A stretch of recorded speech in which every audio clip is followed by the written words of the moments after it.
Happy time zone, fellow travelers, and welcome to another episode of Fast Travel, the GDQ Hotfix show, where we hop on board the metaphorical GDQ plane for a trip around the world to check out the sights, sounds, and of course, speedruns that different regions of our world have to offer. I am your captain on this journey, NickRPGreen, and today we are staying in my country once again. We are back in the UK because we are using this opportunity to introduce a new requirement or a new acceptance for different games, and I wanted to showcase that in my own country for you. So every episode that we do, we go to a different region of the world and we look for things that are linked to those. So obviously the runners are usually linked to those regions, but we like to look at the games themselves as well. Was the game developed in that region? Is the game set in that region? Is there some other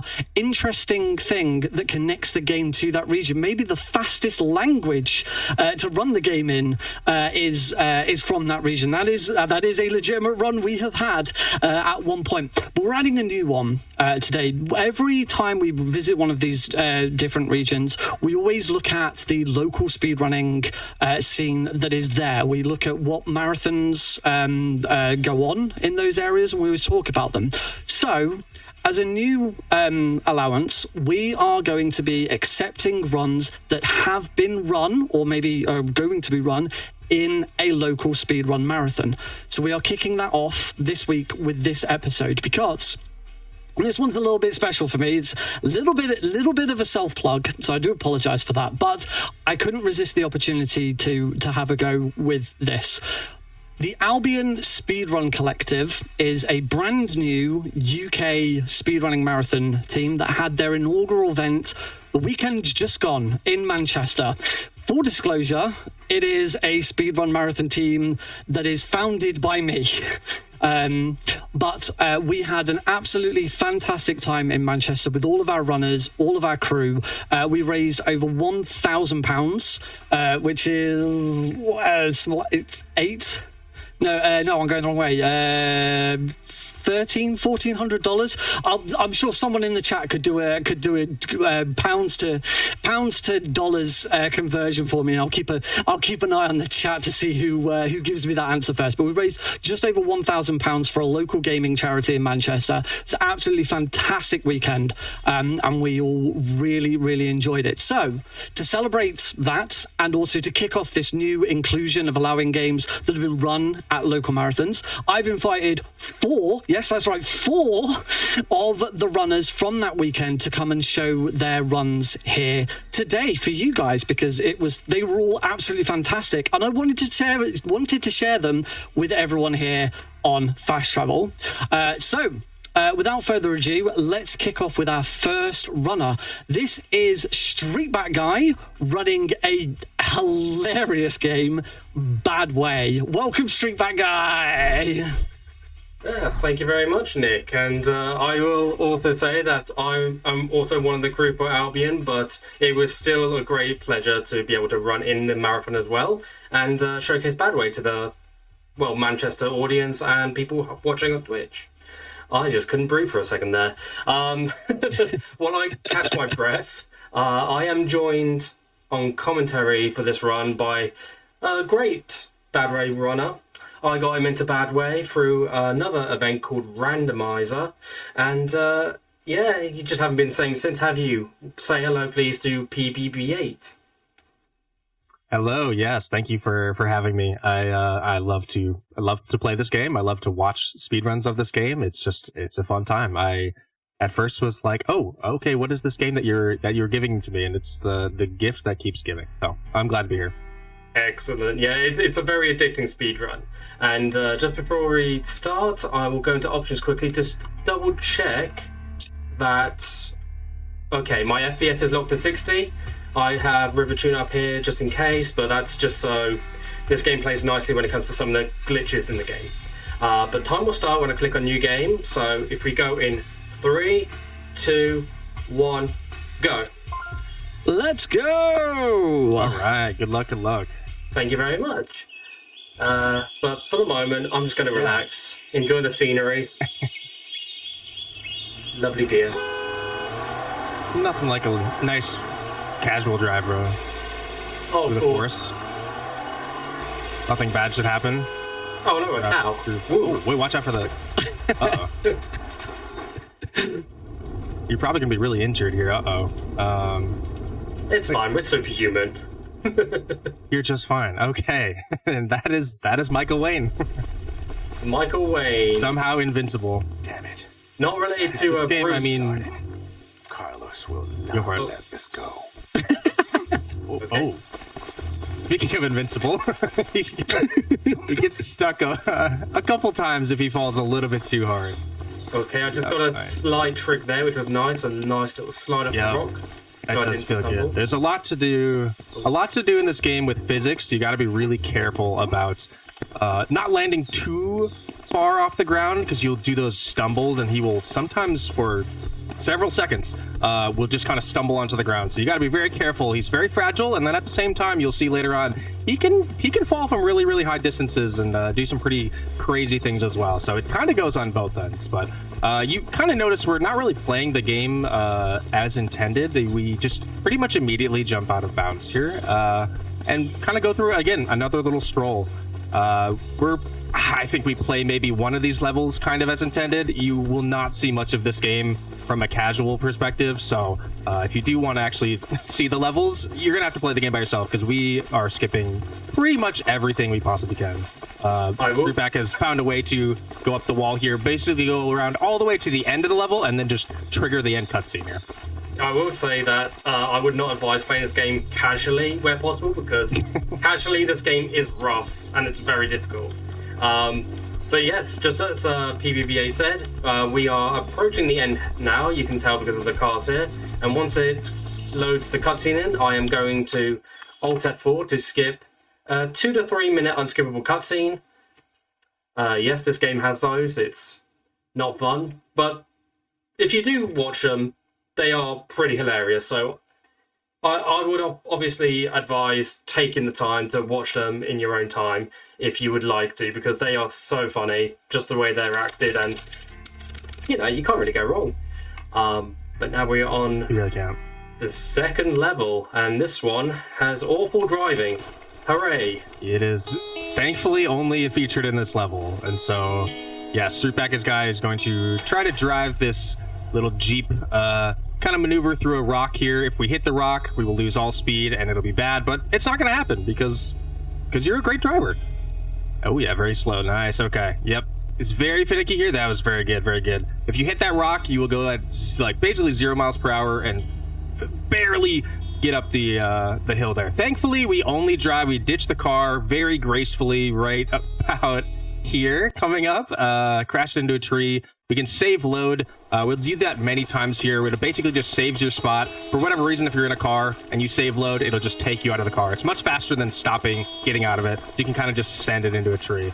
But again, we are going to basically just be jumping onto some kind of textures here and climb up a little mountain. And again, like you guessed it, we are going to be out of bounds. We're just taking our hiking club side activity, very seriously. We are indeed, and I guess we also have guns for whatever reason. But we'll talk more about why we have guns later. You'll be doing some tricks to do this. There will be, like I spoke to earlier, it's kind of the invincible side of Michael Wayne is that if he jumps or walks across like ledges and basically kind of falls as we're rolling, which is one of the buttons on this game, he'll just kind of ragdoll, and if he's in a ragdoll, he takes no damage. So we will fall from super high distances here, and he will take absolutely nothing and get right back up. So that was one time we'll do that. We'll do that tons more throughout the run as well. Streetback is actually getting into a different part here where we kind of, I don't even know what you call it, but we kind of just crouch spam, I guess. Yeah, I basically call it a wall climb, because you sidle up to a wall and then just jump, and then you spam the crouch and roll button, and there you go, you climb up. You'll see that in later levels a lot more. It's only one instance here, but it's a very useful trick. Very useful. Very useful indeed. And yeah, we're about halfway through the level now because we have skipped a lot of the driving sections that were intended for this level. But we don't have to do that anymore, so it's fine. We can just enjoy the overlapping dialogue that will play in a second. Ooh, so excited for that. One of my favorite parts. There is a trick that has been discovered very recently coming up here, and I'm assuming you're not going to do it. It is not marathon safe. It is very, very finicky, but spoilers, we have a trick called the helicopter skip coming later that we found a way to do. Someone, I can't remember the name of the runner that found it, but it is very, very hard to do and not generally worth it in a marathon. That would be Tamino, the runner who found it, and I haven't gone for it because I have not practiced it at all, so I wouldn't even know whereabouts. I don't blame you. I have practiced it, and I don't feel comfortable doing it. I mean, you're going to first try in a marathon. It's like a 1 in 20. You know? I did somehow get the marathon luck with that, but you see it anytime in practice, I've got like a 5% chance of actually getting it. So we've got some guards here that we're probably going to have to do another instance where we do some save loading. This basically just kind of resets the spawns of enemies. So sometimes they're there, sometimes they're not. This is an instance where we just have to reset them. We've got a fun little puzzle here, which is very, very difficult for whatever reason. You just find basically 2 M's, and you call it a bomb, I call it a balloon, but whatever it is here, you just kind of got this little set tiles. It looks like a cartoon bomb to me. I don't know what to say. Oh, it does look like a bomb. You're right. No, you're right. Or a sinking balloon that has no helium left. So, whatever you want. I guess pessimism or optimism. Glass half full, glass half empty. Another Alt F4. Exactly. But now we have some more Alt F4s here. Now we're moving on to the 3rd level, which is Carlos's prisoner, and this is a very short one. As long as I can get the trick relatively safely. Probably one of the shortest ones, but also a very finicky little spot up here, hopping up to these, and then utilizing that same wall climb function here. It is quite finicky. So again, check this game out and give it a try because. Maybe it looks janky. It feels even more so when you play it. There we go. There we go. Very nice. Very nice. And we're just going to hop on some invisible walls here. I saw you on the previous run kind of falling under there too, which I've never seen that happen before. But that didn't happen this time. You are good to go. We're basically just, again, running through some textures here. Going to run to the end of the level and trigger the cutscene again. So very nice. Very nicely done there. Thank you very much. And yeah, I didn't struggle as much that time as the last time I did that. Because last time I technically got not soft locked, but in a very precarious position. Anyway, we're now in Brazil. Yeah. So you're going to do a lovely left side wall climb. Ooh. Very nice. This one again, very finicky. You just kind of have to wow. Oh my gosh, are you okay? I love the ragdoll physics in there. You really just kind of launched yourself up there. That was kind of nice. I'm going to say it. That's never happened before. Because that has not.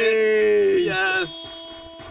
I love this Every Bad Way Run marathon showcase I've seen, that line has been dropped. And it is now just a running joke. There is something new every stream. It's again, a game that keeps giving.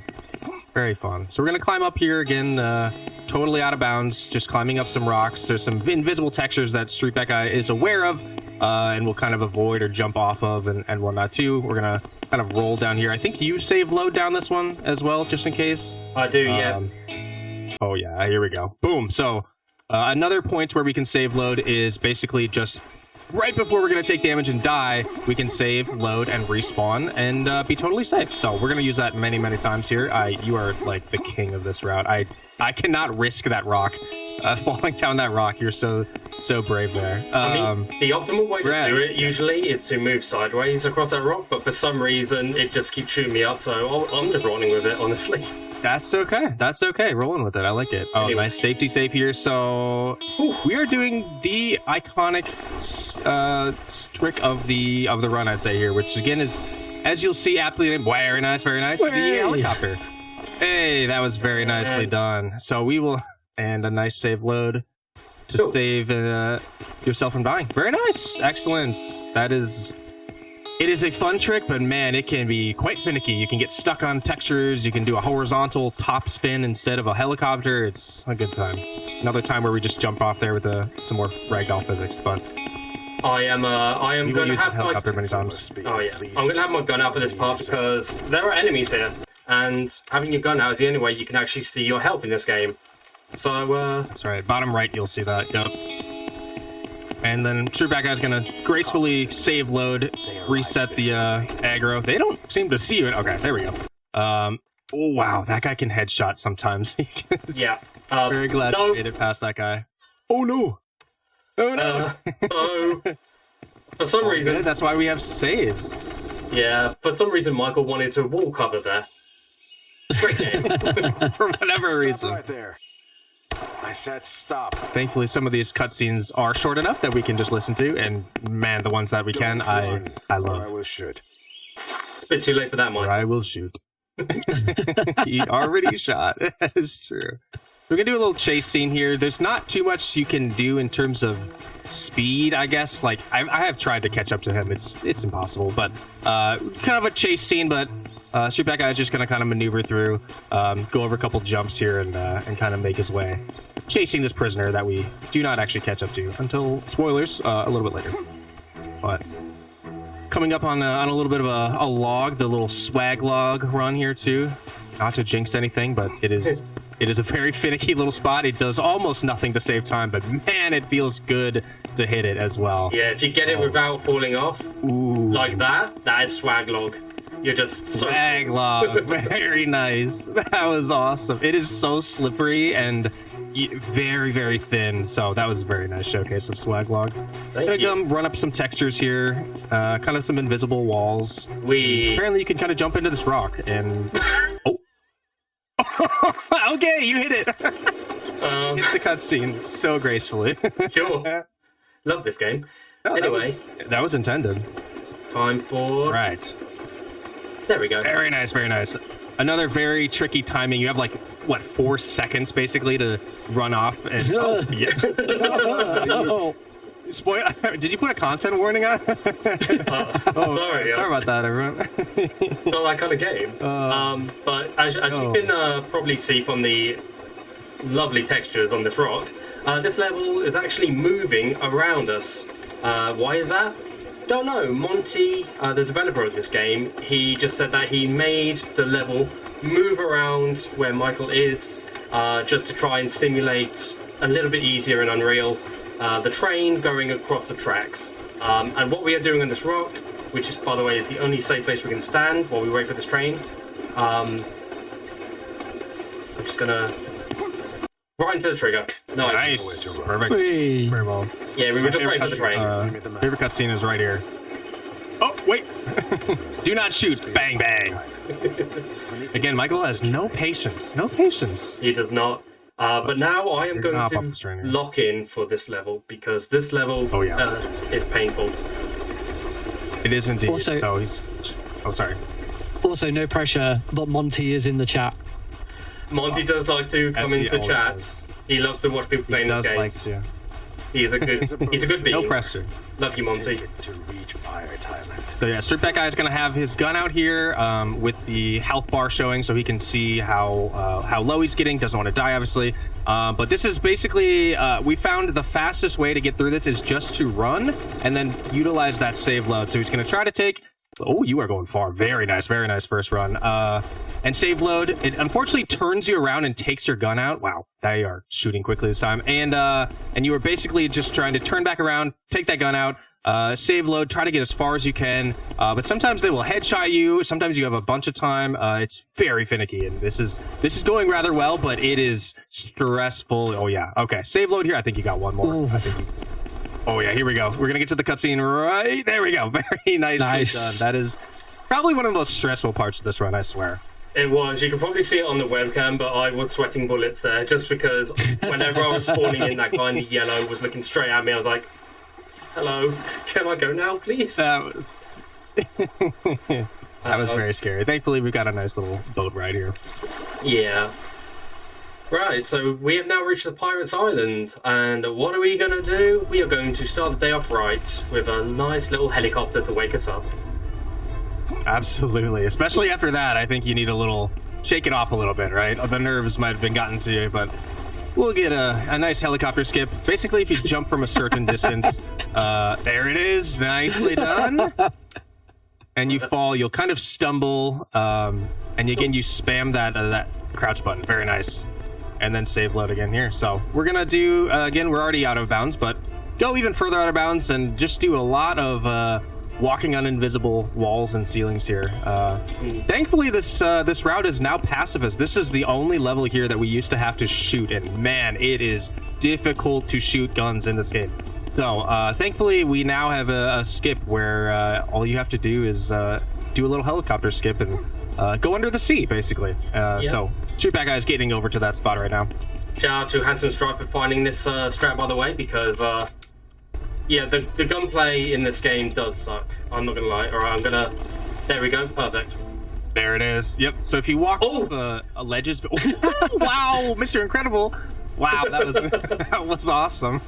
Again, Brilliant. Probably haven't seen that one exactly like that before, but he is quite stretchy, thankfully. So yeah, you basically fall down, run over underneath the ocean, basically, and then do another helicopter skip here to go up to the other side. And ooh, I've always wondered if you can hit the cutscene trigger just like that. Oh, very nicely done. I think you can, but it's very hard to time it precisely. It's so hard. But it felt close, actually. You were in that building. I was impressed. That was cool. Yeah, you can only see it for a split second, though. That's why it's very hard to time that. But yeah, now we're into an annoying level, because if you save and load at any point in this level after already moving a statue that you need to move to make progress, the statue's reset. Yes, it has killed the helicopter skip in many regards. Unfortunately, it'd be very fun and very fast to do it, but we just haven't found out a way to do it yet. So we'll do a little maneuvering. This is kind of I would say probably the most intended level that we play through. Actually putting in the four, basically push these little these weeping angel statues, and you'll hear a little sound right there, and that's when you know you've got it. And we're gonna kind of ragdoll off these things. So you kind of, Streetback Guy's gonna maneuver around and go to these four different ones, push them, and it'll trigger the cutscenes of the last level here. But run up the staircase, holding down ADS for whatever reason just makes it so much easier. It is so hard to get up that staircase. It doesn't look like it, but it is. Gonna do a nice little jump here as well. This jump is scary, so taking a save is always good, because that is a sketchy little jump. The nice thing about saving there too is I'd only done one statue at that point, so even if I have to redo that one statue, it's not the end of the world, because that one's the easiest one to get to. That's right indeed. So we're gonna hop on these slippery... Yes, okay, I was like, wait, you're not gonna... Okay, yeah, of course they'll fall. Very slippery poles here. It feels sketchier than it actually is, because it happens almost every time, but for whatever reason, I get kind of a heart attack each time it happens. I don't know about you. I did have a heart attack just then when it looked like I was going to slip off. I know how you do. Yeah, that was scary. That was scary. So we're going to do another kind of version of the wall climb there to get up. Normally you have to push a box over there, so we can kind of skip that and hop up onto here and keep climbing to the third statue. Things are going very nicely here, though. Don't mean to say anything to jinx, but this is going well. I'm not going to have a repeat of last time in the desert, okay? No, I promised myself.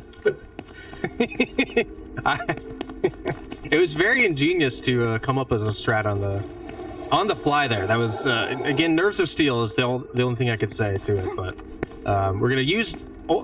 Unfortunately, we used to, with the non-pacifist run, we also used this little grappling hook multiple times. Unfortunately, we're just gonna do it one time. So there's a little quick wheel. We use literally once here to kind of swing over to this other edge. Where is that? There it is.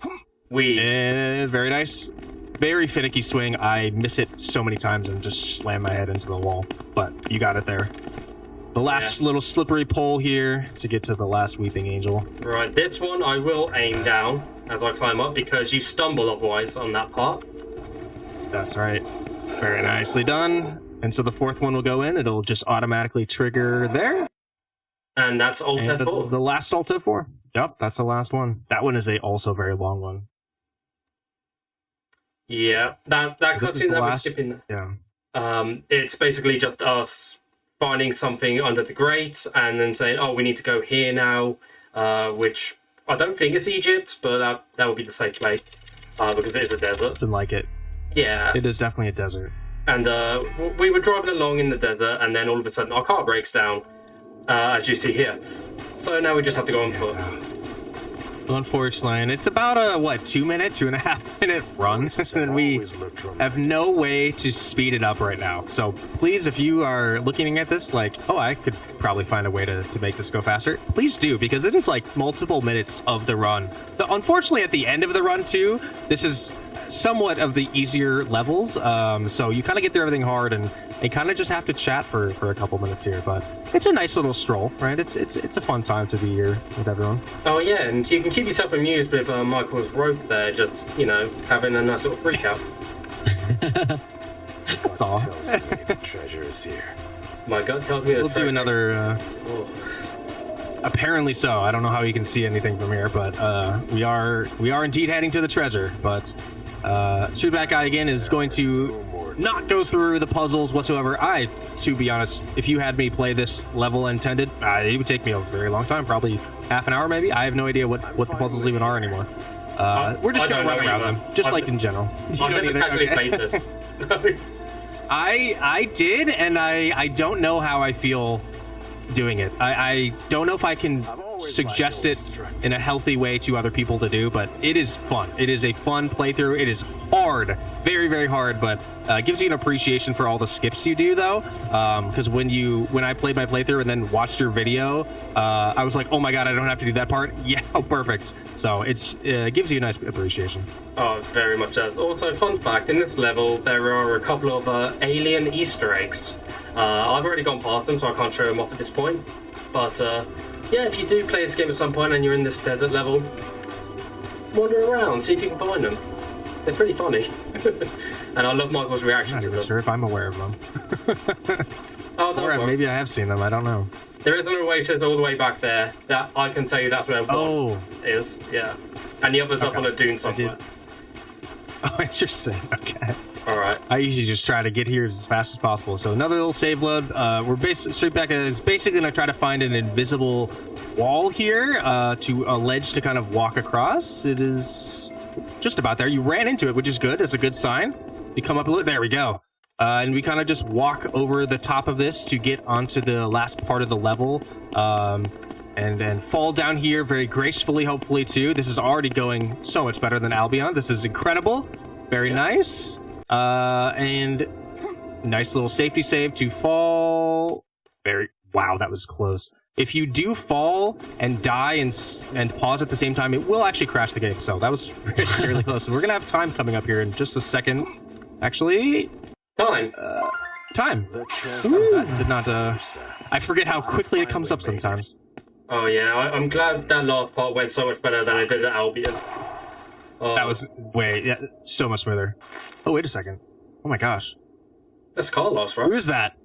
Carlos. I think so. You know, the big bad. The guy who... Doesn't look like anyone else I recognize. No, anyway, to be continued. Monty currently working on Bad Way 2 as we speak, I believe. So I'm looking forward to that when it eventually gets done. And if you need any help, Monty, in the voice acting department, give me a call. I'd be down to voice something. That would be incredible. But yeah, I wouldn't skip any cutscenes. Yeah. That is Bad Way, though. Thank you very much for having me on, Nick. And yeah, it's just always a good time to just showcase this game with anyone because it's a short speedrun, it's a relatively easy speedrun, and it's a very addicting one. So I'm happy I was able to share it with you all. Oh, thank you so much for coming and bringing it on the show. The really nice thing about this episode is that because I was running around like a headless chicken half the weekend, I didn't get to see quite a lot of it. So getting all of the context behind what you've been doing has been really useful. Actually understand what the heck's going on in this wacky game. But Streetback Guy, please tell our wonderful audience where people can find you and what is it you're up to at the moment.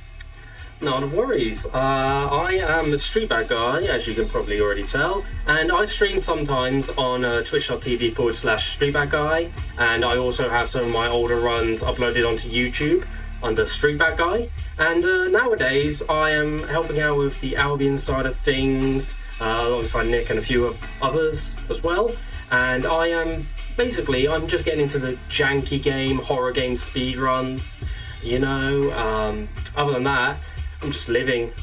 Is there anything you would like to say, PvP8? I'd have to agree. I'm also doing a little bit of living here and there. Yeah, my name is PvP8. I got into speedrun. Yeah, to be honest, I have to give you credit still, because this is the first game I ever truly learned to speedrun. So I have to say you kind of brought me into the speedrunning world about a year and a half ago, maybe. But I've been streaming on pvb8 or twitch.tv/pvb8, and have been speedrunning some games. I've got a new game, a little bird game called Garden Trills that I'm learning for a different marathon that we had mentioned earlier, and otherwise just having a good time. Awesome. Well, thank you both so much for being here, for staying up late, and yeah, it's been a delight watching. Hello, welcome back to Fast Travel, where we are celebrating the UK, and we've got runners on from the weekend just gone's Albion Speedrun Marathon Manchester, which was an absolutely fantastic event, and I'm so glad that some of the runners could be here today to show those runs to you guys.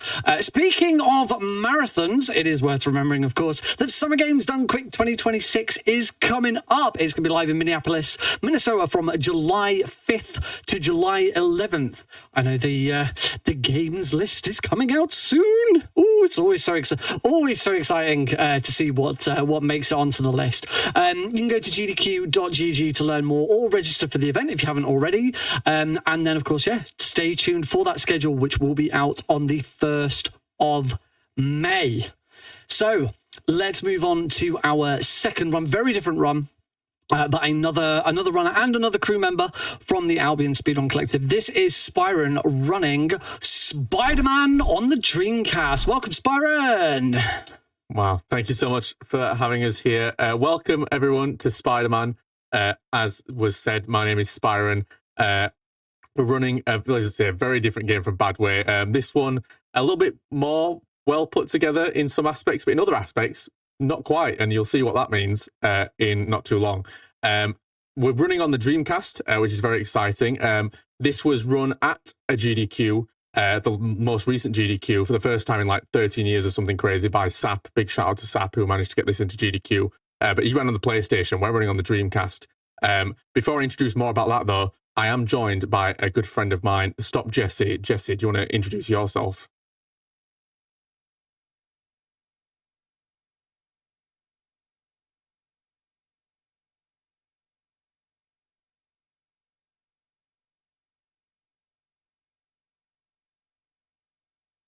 Yeah, well, we'll see. We'll see. There's a lot of pressure. It seems suddenly on me to break a record or something here. Yeah, so this that's the kind of theme of the day. What we like about the Dreamcast version is it's one of the rare instances where the PAL version is actually better to run than the NTSC version, which isn't very common, it seems, in classic retro games. So with this, when you run on the Dreamcast version, VGA, using the VGA output that you can use, what can happen is your game runs at 60 hertz or 60 FPS, thereabouts. So it's faster. It's the fastest version of the game out there, and we're speedrunners, so we want to go fast. Best version ever. Yeah, it's very fast, very fast. So without further ado, we're going to crack on, and we are going to start. So timer begins when we select easy, which we're going to do in 3, 2, 1, begin. That's right. Here we go. All right. This is Spider-Man. So, Jesse, I'll kind of let you introduce the run a little bit and tell us all about how Spider-Man moves and swings around. So, funny thing about Spider-Man, he's more in a tank position.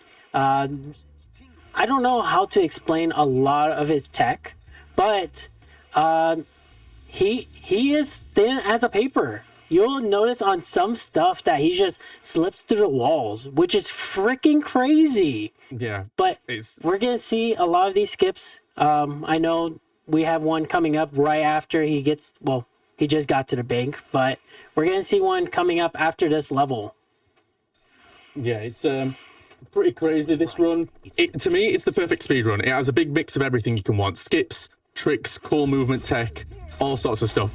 Pay no attention also, if we can just get the right moves here, pay no attention to how Spider-Man looks. This is all intentional. I today found out, as me and Jesse were browsing through the different cheat codes and different costumes that you can unlock for this game, which is cool, part of playing casually, that Spider-Man, for some reason in this version, has a cheat code where this is called like cartoon Spider-Man, or like toon Spider-Man. I don't know in what way this makes him look like a cartoon, but it's... And there we go. He slips through like a paper.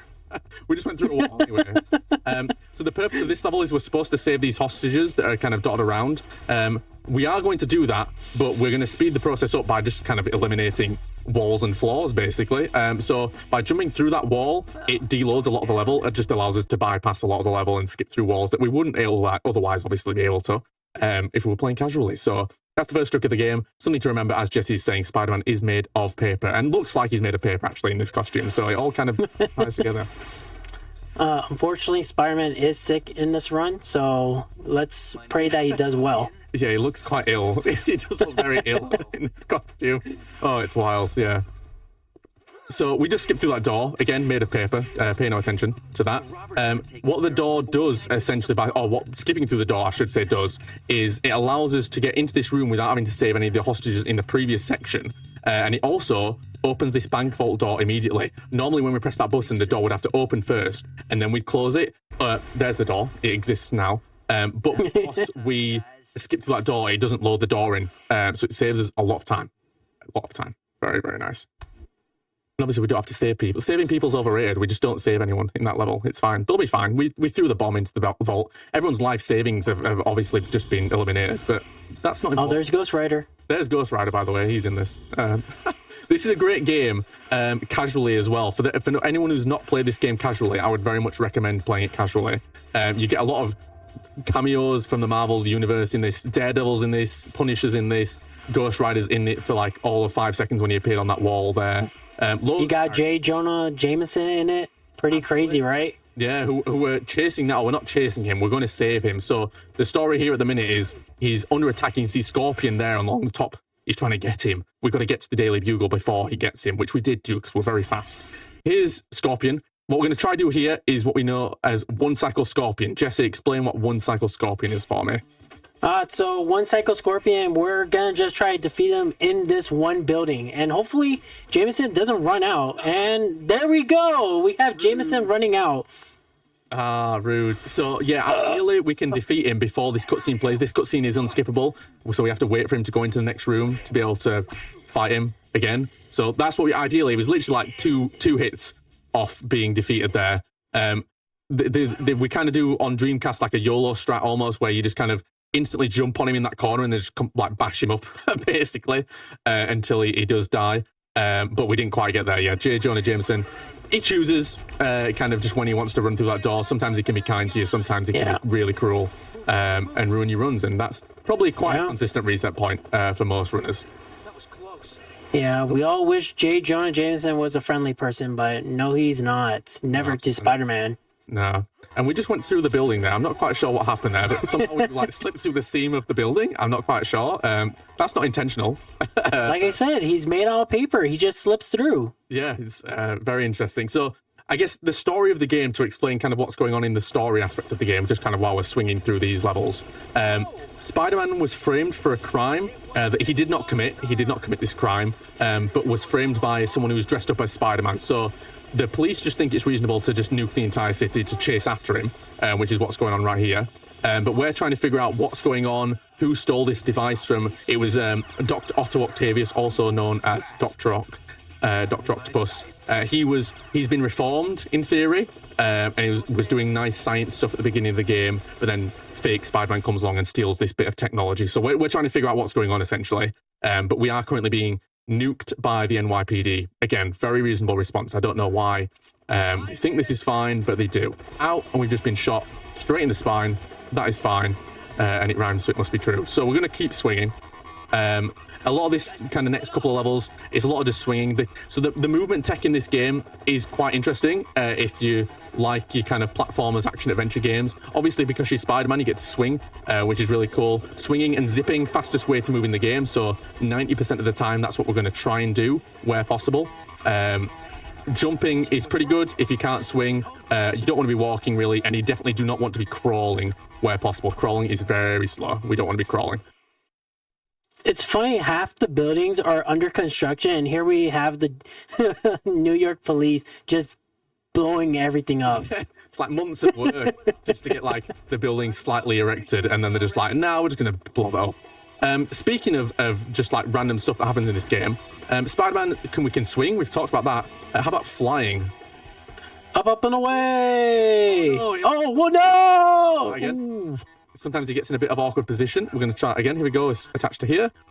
Swing. There we go. We're going to do a little loop-de-loop in the air just for a bit of fun. But there we go. So Spider-Man, for whatever reason, that was a trick that was discovered. I want to say maybe it was like a year ago, 2 years ago now. It still feels fairly recent in terms of like skips that have been discovered, because obviously this game, as noted in the name, this is Spider-Man 2000 as we know it as. This has been out for quite a long time now, but that was only recently roughly discovered not too long ago, where for whatever reason in certain positions Spider-Man will just start flying by using the targeting mode that we use there to kind of aim to a certain spot on that crane. We used that twice in this run.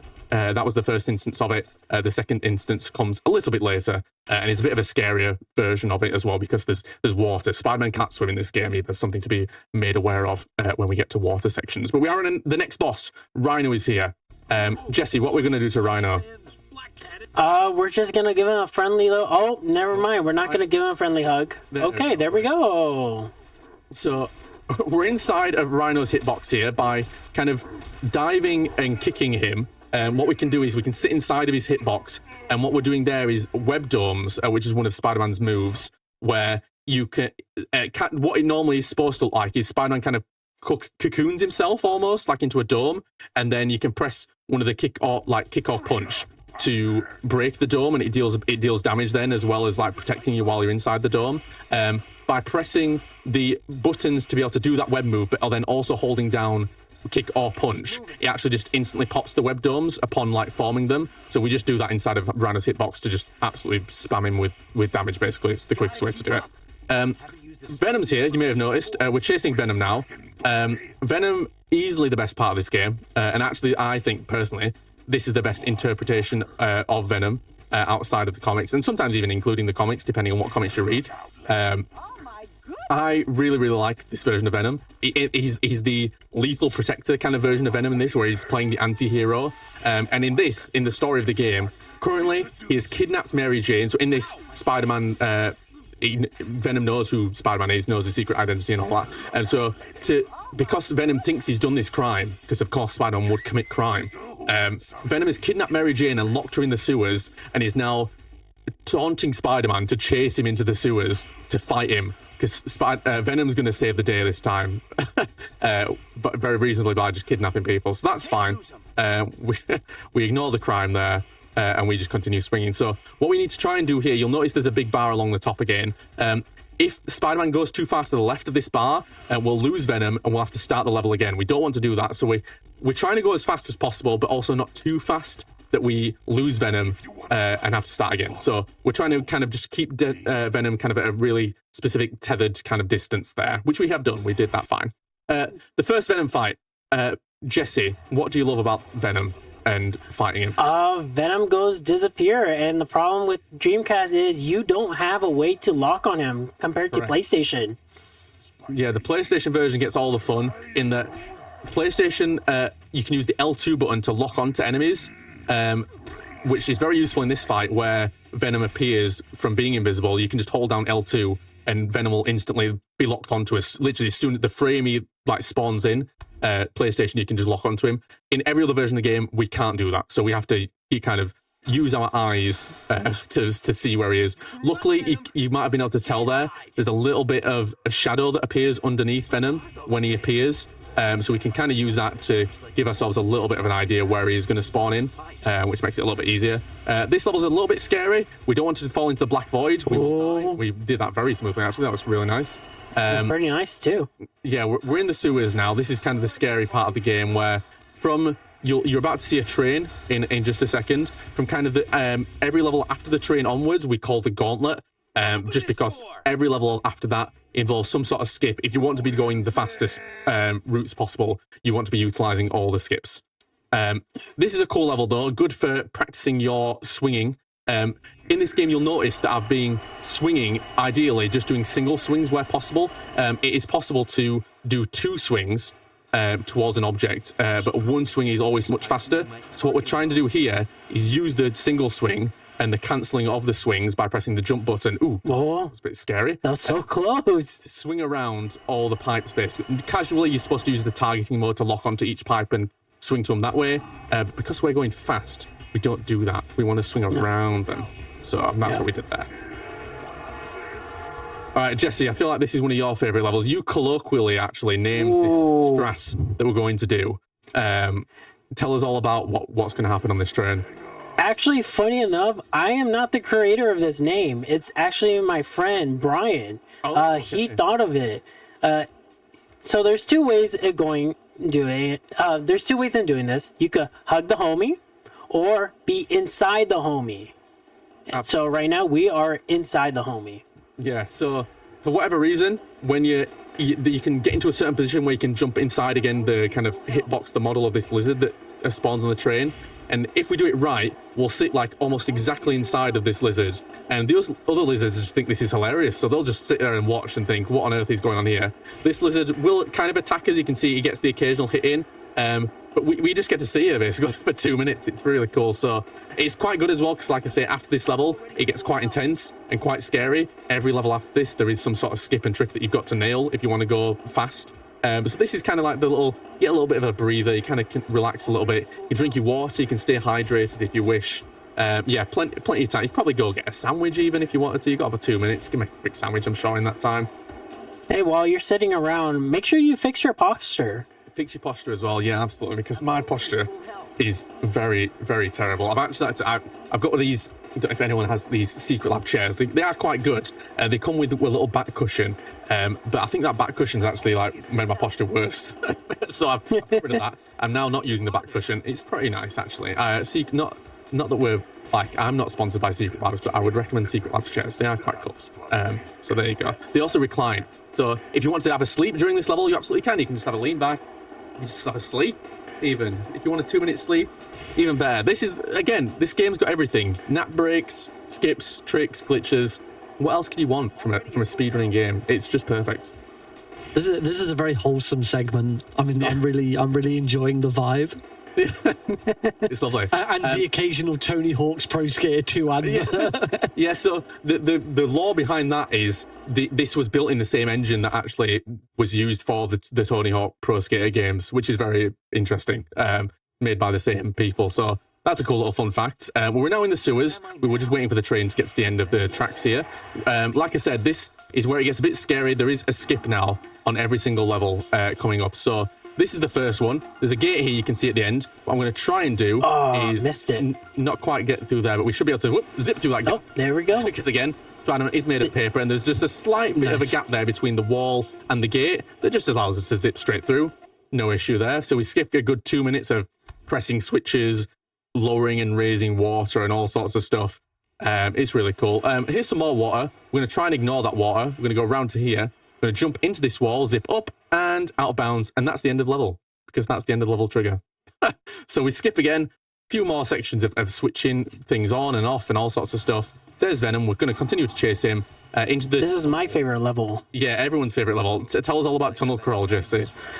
So Tunnel Crawl, you're just going to be zipping through these tunnels, hoping not to fall in the water. But luckily in Dreamcast, it is more forgiving compared to PlayStation. Yeah, PlayStation is absolutely brutal. Yeah, if you touched even like the slightest bit of water in the PlayStation version, goodbye. You are dead, and you will have to start the level again. Yeah, but this is a place where most people restart or they bang their tables. Yeah. It is a tough level. And speaking of tough, you've also got to then do, here's the second flying spider that we're going to see. We're going to aim at this little bit of light, activate the flying mode that we have here to go up, over the wall, down, and to... Oh, Whoa. Oh, there we go. There we go. Went in a bit too early there. We landed on top of some of the box there. That's fine. There's the end of the level.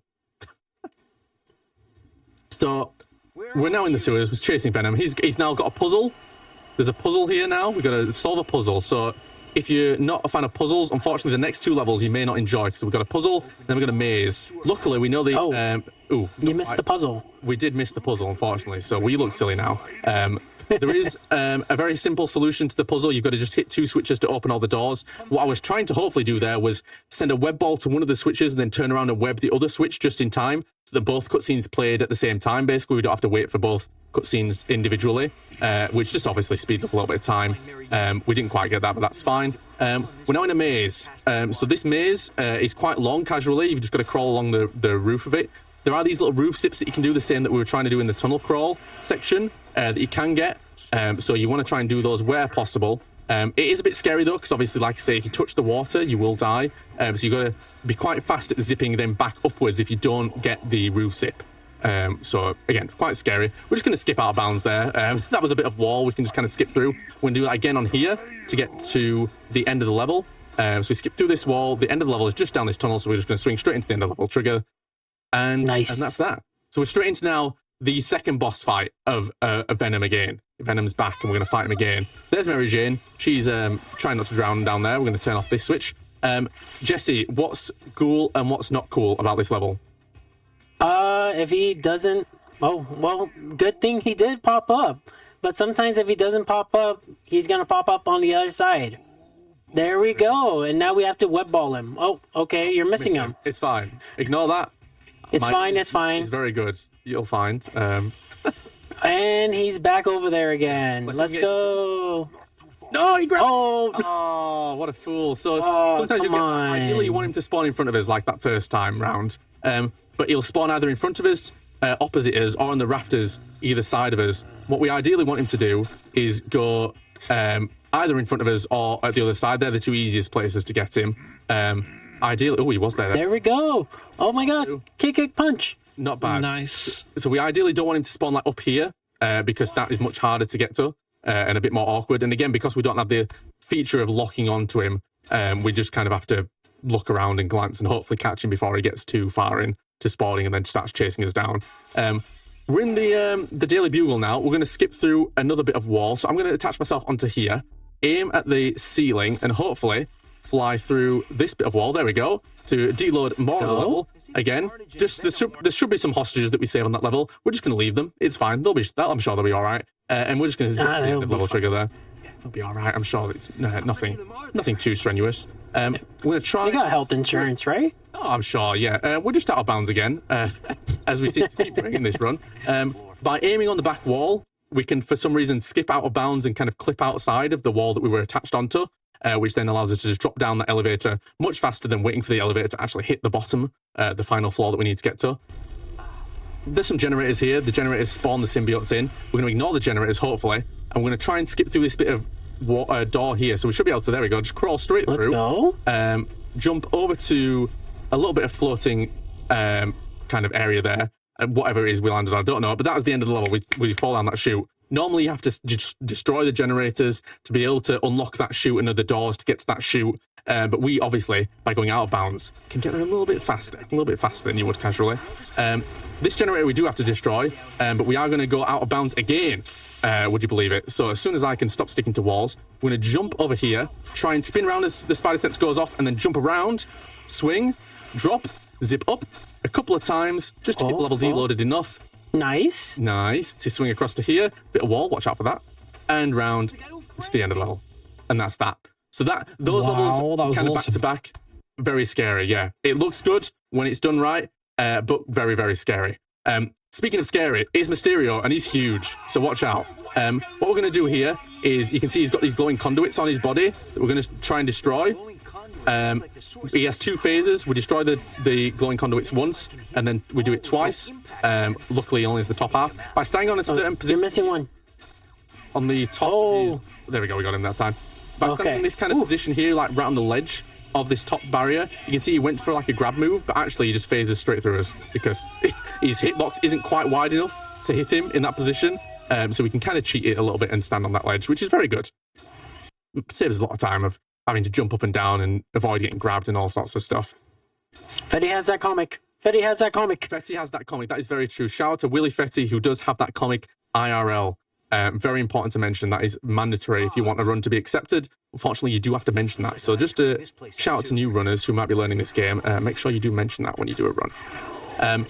Out of bounds again. I jumped a little bit too high in the air there and spawned back in. What we're going to try and do is just do that again. So we're going to get out of bounds here. We're kind of forcing ourselves in between some boxes there. It's not going very well. Spider-Man wants to swing back inbounds. That is fine. He does as he pleases. There we go. We're out of bounds here. And we're going to try and jump to the end of level trigger, which should be, if I let go here, we're going to hope. Yes. Nice. Nice. So that's quite a tricky jump. You have to be very specific about your positioning there to be able to land at the end of level trigger, which is very small and does often feel like it moves every time you load into the game. It feels different every time. We managed to hit it there, so that was good.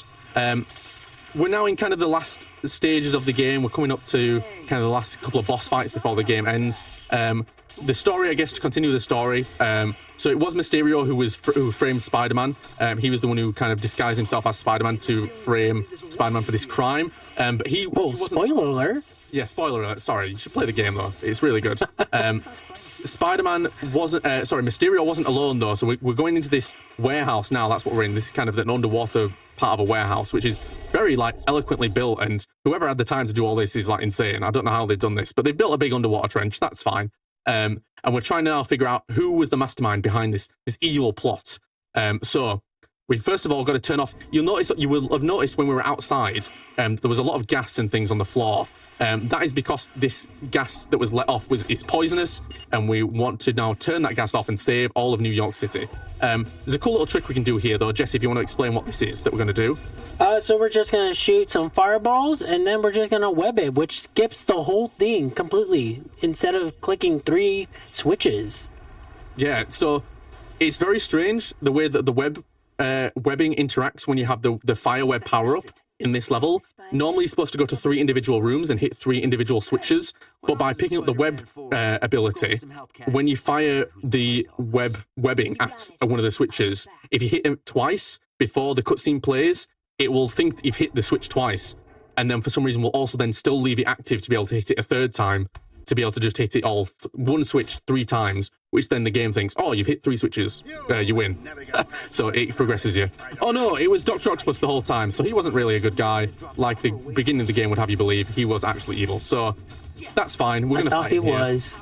So Jesse, do you want to explain the kind of mechanics of this fight while I try and hopefully do this in one cycle? All right, so Spyro's going to be locking in on this match, but what we're going to do is just go ahead, click on these switches, but the main thing is we want to make sure to see him laugh. When we see him laugh and the animation of him stops, we're going to click on that last switch, dive at him, and then just go at him. Because if we don't do that, we're going to have to do 2 rounds of Dr. Octopus, which unfortunately Spider-Man did it. Yeah, big sad. I dropped an input there. So what you're supposed to do there, as Jesse was explaining, is you put the web gloves on after you hit the last switch, dive kick him, you do 2 kick punch combos with the web gloves on, and then you're supposed to do an instant web dome as the shields kind of pop back up, and that should just deal just enough damage to be able to drop his entire health bar in one go. It is quite tricky because the timing is very, very tight. You literally have to do it almost like all the web moves and all the kick punching literally on the instant that you can do those moves. So if you don't quite get it, it's understandable. It's very, very, very tricky. Yeah, keep in mind this is 60 frames per second. It is even faster, so you have even less time because the game's just going too fast. There's Carnage. He's here as well. We like symbiotes, so here's another one.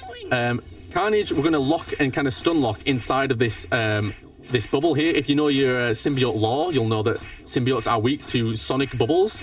So this sonic bubble deals a lot of damage to him, so we keep him locked inside by firing web balls at him while we kind of push him up against one of these little bits of machinery. The web, you can see our webbing on the left-hand side, top left, is kind of dropping a little bit. Once it gets to 0, we do run out of webs and we can't use the web balls anymore. So we'll just kind of keep tapping the web button just to keep him locked in. That doesn't deal any damage to him, but it does just keep him locked inside of the dome. Kind of trivializes this fight a little bit. This fight I remember being a lot harder as a child, casually. Because he was very scary and he deals a lot of damage to you. But it turns out you can just kind of keep him stuck in there. That's fine. Now the scariest part for the level. Speaking of scary, when you think the game's over, oh my goodness, what is that monstrosity? And I'm not talking about Spider-Man looking like that. That is Monsterok. This is a combination of Dr. Octopus and the Carnage symbiote. Very scary. In fact, so scary, Spider-Man isn't even going to fight him. Too scared, he's going to run. So this is where the game kind of becomes Resident Evil, and we've just got to run and avoid things. So the final level of the game, we've got to just swing away and escape this kind of maze of tunnels.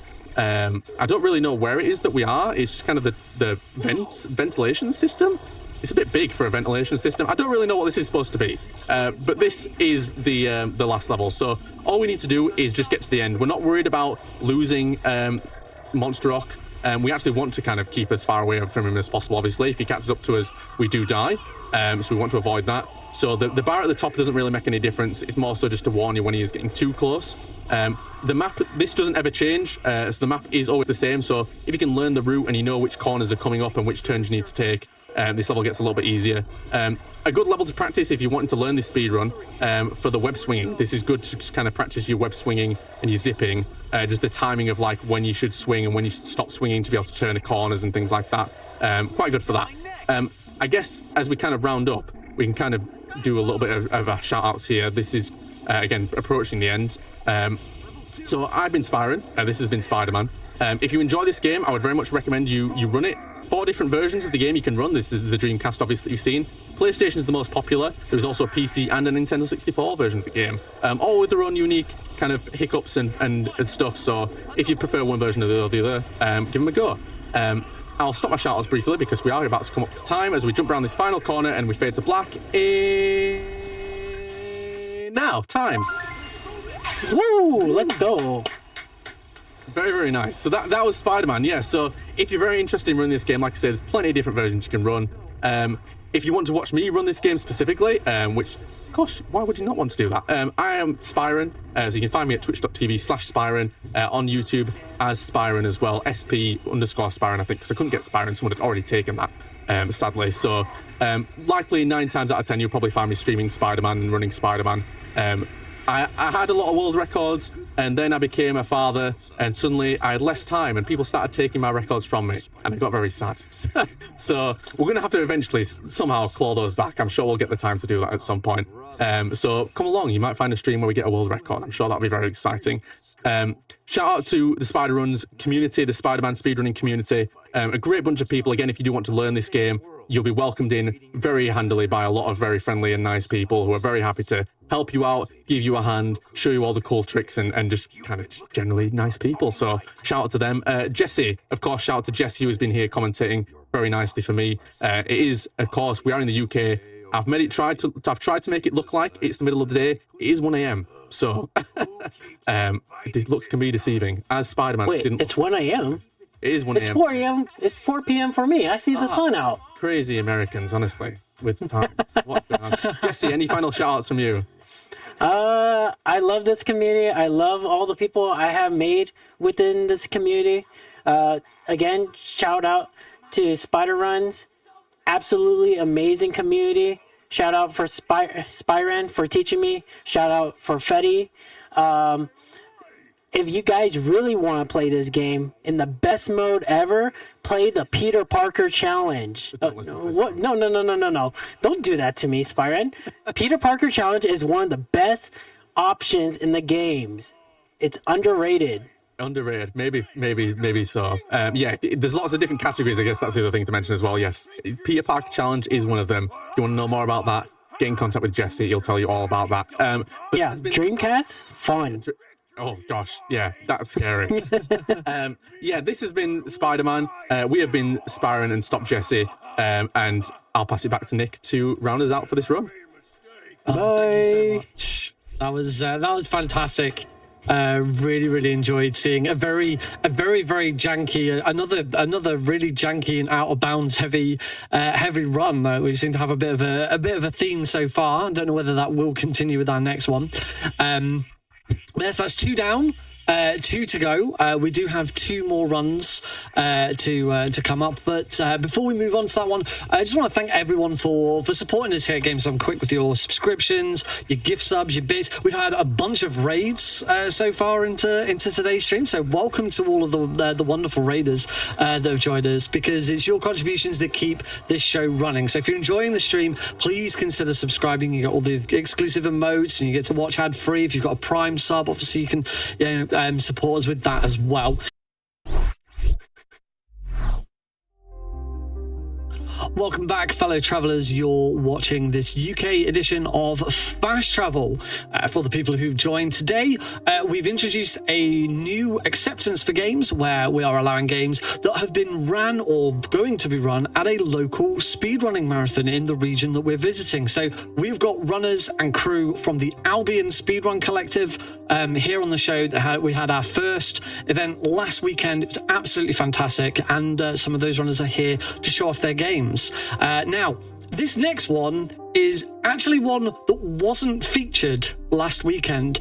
This one is actually a backup run from the marathon event last weekend, and that's only because the runner did run in the event, not this game, but that runner is Garlips, and Garlips ran Mr. Blobby, which anyone who's been watching the show since the very start of Fast Travel will know that Garlips running Mr. Blobby was the very first run we had here on Fast Travel. So when I invited Garlips along, we decided that maybe showing something different and showing Fowl Legacy instead might be a good idea. So here to run Fowl Legacy is Garlips. Thank you so much, Nick. Everyone's had their fill of Blobby, right? He's old hat. It's all about chickens now. Chickens is where it's at. Welcome, everybody. My name is Garlips. I'm an alleged speedrunner, and today I'm going to speedrun for you today Fowl Legacy, which, as Nick says, was backup. So it's really nice that we get to show it off to some people, because this is a really lovely little game, and if you take away anything today from this, it's that it's quite cheap and very playable. I'm joined today on couch by my good friend and the person who introduced me to this game and the speedrun, Handsome Strife. Hello. Yes, I happened to stumble upon Ricardo in the depths of hell, and together we speed ran this game. Yeah, you know, like the guy in the Matrix that's got like 3 screens of green text like constantly scrolling past, and he's looking at every single one? That's Handsome Strife on the Steam game release list. Always picking out little morsels for us, and we thank you for it. Thank you. All right, we are going to get started here in just a few moments, so I'll count us in.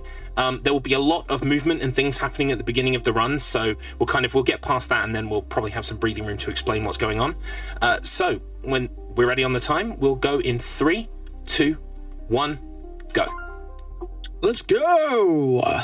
We are immediately going to skip to the hub, leaving the tutorial level behind into the first level, Hellington. So this game is called Fowl Legacy. You are Ricardo, a chicken, or rather I should say a cockerel, who has travelled to hell. I'm not sure why. The official lore, just to get into it, is Ricardo was sent to hell for bad boy crimes, and his bad boy crime was being cool. Well, I mean, understandable. Yeah, but honest to God, that is the only bit of lore that this game has. There's no other reason that Ricardo exists in hell. There is a lot of like secrets and very strange cryptic things, which we'll kind of get into a little bit as we go within this game. But yeah, there's hardly anything in terms of like the actual like why Ricardo's here, what are we doing, why are we trying to do these things. Our only purpose is we must ring the bells of hell in order to escape. Yeah, so what we're doing is there are 4 levels, each one has 3 bells. We need to ring those bells as quickly as possible, but sometimes, Holy moly. Okay, it's all right. It's fine. Sometimes it's quicker to ring a bell and then leave the level and come back into the level than it is to carry on in the level, if that makes sense. Ooh, I'm stuck. Okay, that's fun. So one key thing to note about this as Garlips kind of traverses the game, the speed tech in this is cool. Whoops. But also highly inaccurate and you basically the normal way you would play this game is you would do these slam jumps in order to gain height.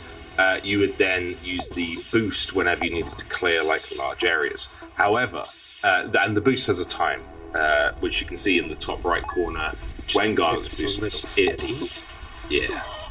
You can see that little bar kind of going down. That's your cooldown of the speed boost. However, if you slam onto the floor, that immediately resets. And so the speed tech of this game is boost, slam, and it's highly inaccurate. yeah. You hold fingers crossed and go, please, Ricardo. Okay. Do not fail us. Yeah, so we're coming up on the final bell in this first level. Some of these levels you can get quite high, like up from the ground, and that's going to come into play later with some routing. I think I'm good. Yeah, I'm okay. There we go. And we're on to level 2. Sulfur Sands. So in this level, there's a bell up here on the right that we would usually have to travel to the other side of the level for, and then make our way around on a bunch of like platforms that are appearing and disappearing. It's a pain. So shout outs to Kramit, who this week has been working on speed tech and improved the world record by several minutes. He found out that you can just wall kick kind of up this block and just get to it straight away, which is nice. Yeah, Kramit's done some amazing things for this speedrun. When I initially found it and Garlip started playing it, I think we both ended up eventually bailing on the speedrun just because of how inaccurate this kind of, as you can see, effectively the very fast speed movement works. And so there was that whole frustration moment where eventually after, the 50th run where you've restarted after 1 minute, you kind of bail out and go, okay, we're done. That's fine. But with its little resurrection now, Kramit's come in and found some very lovely skips. A couple of which you won't be seeing because they are still very new. So, for instance, this bit right now that Garlips is doing, there is a probably like, I'd say 30 seconds to a minute faster method for this. Yep.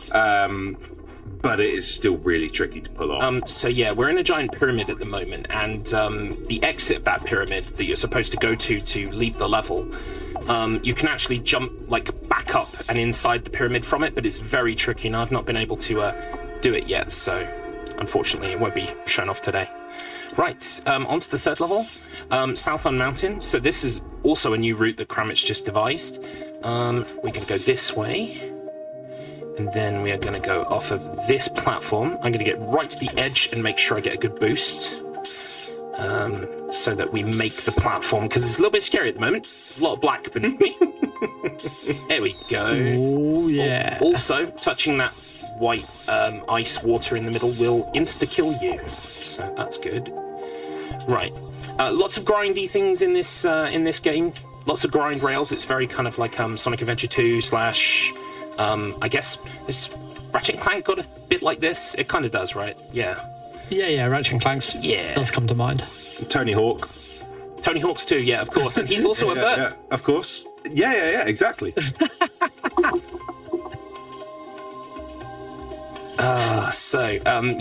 We're kind of like making our way up this very tall tower here because there is a sub-boss here. It's the only other boss in the game apart from the final boss.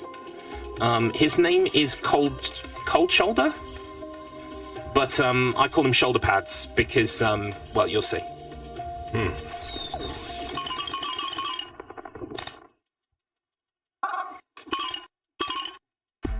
So So we have to bonk him on top of his head 4 times. He can do a couple of different attacks, but every time you knock him on the head, he then, like, there's stuff on top of his head that hurts you. So I'm kind of... You can do this thing where you kind of stay on top of his head, but it's very dangerous, and I find for marathon, I don't want to be doing that.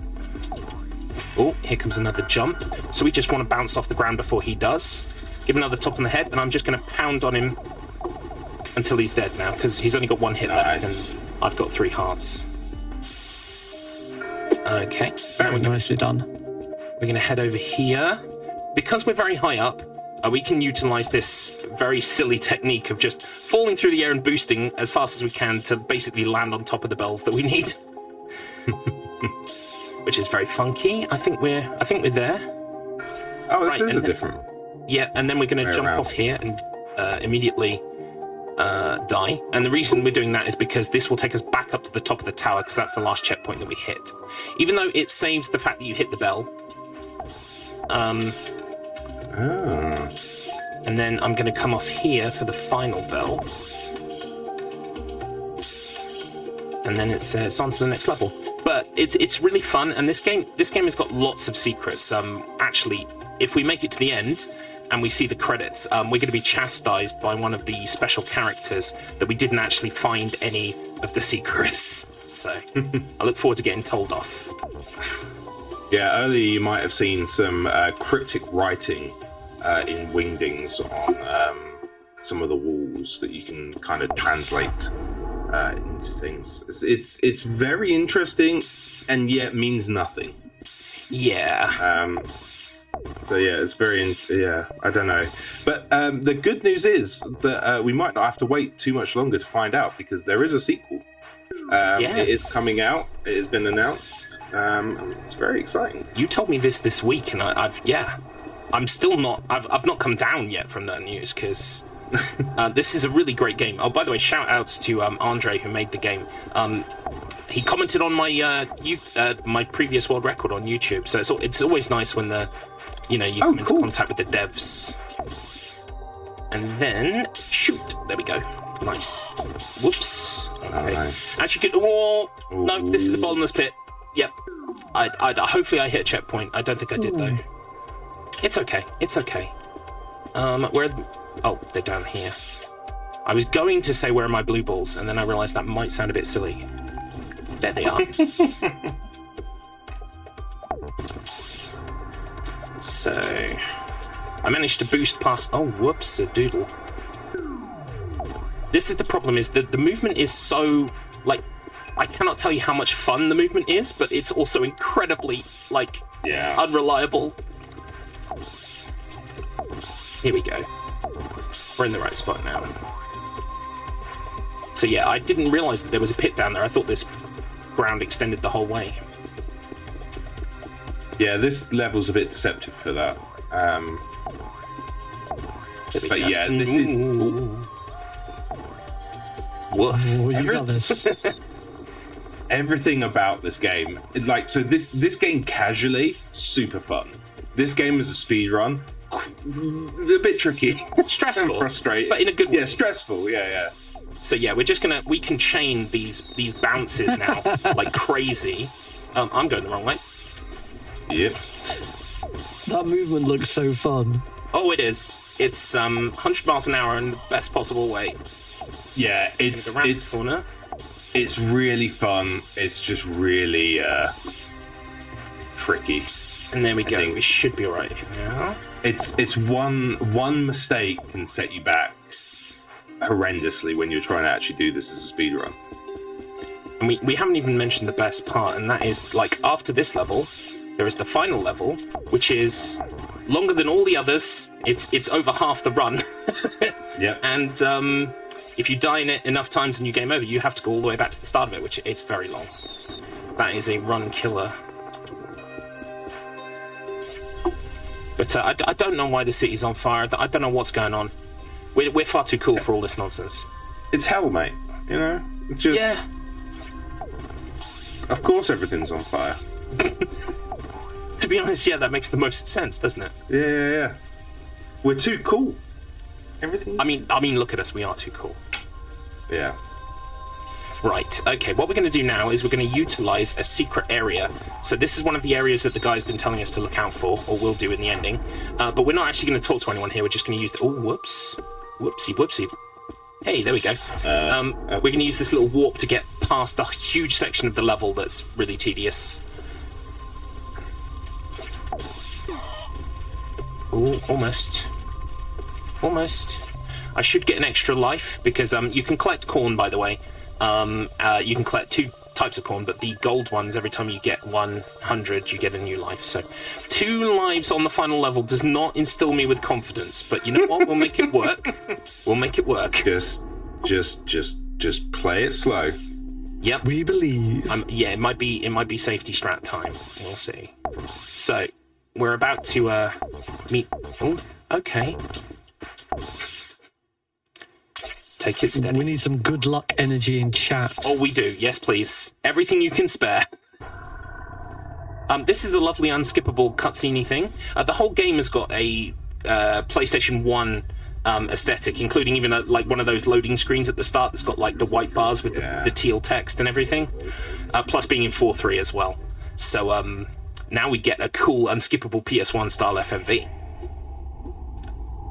And this is where we become our proper bad boy selves. Because what's more bad boy than a sword? Absolutely. A chicken with a sword? Oh, yes. I mean, I didn't think you could get more cool, but there we go. And this is where, unfortunately, the hard work begins. The hard work begins, and it has come to pass there is a run-killing glitch with the sword. Occasionally.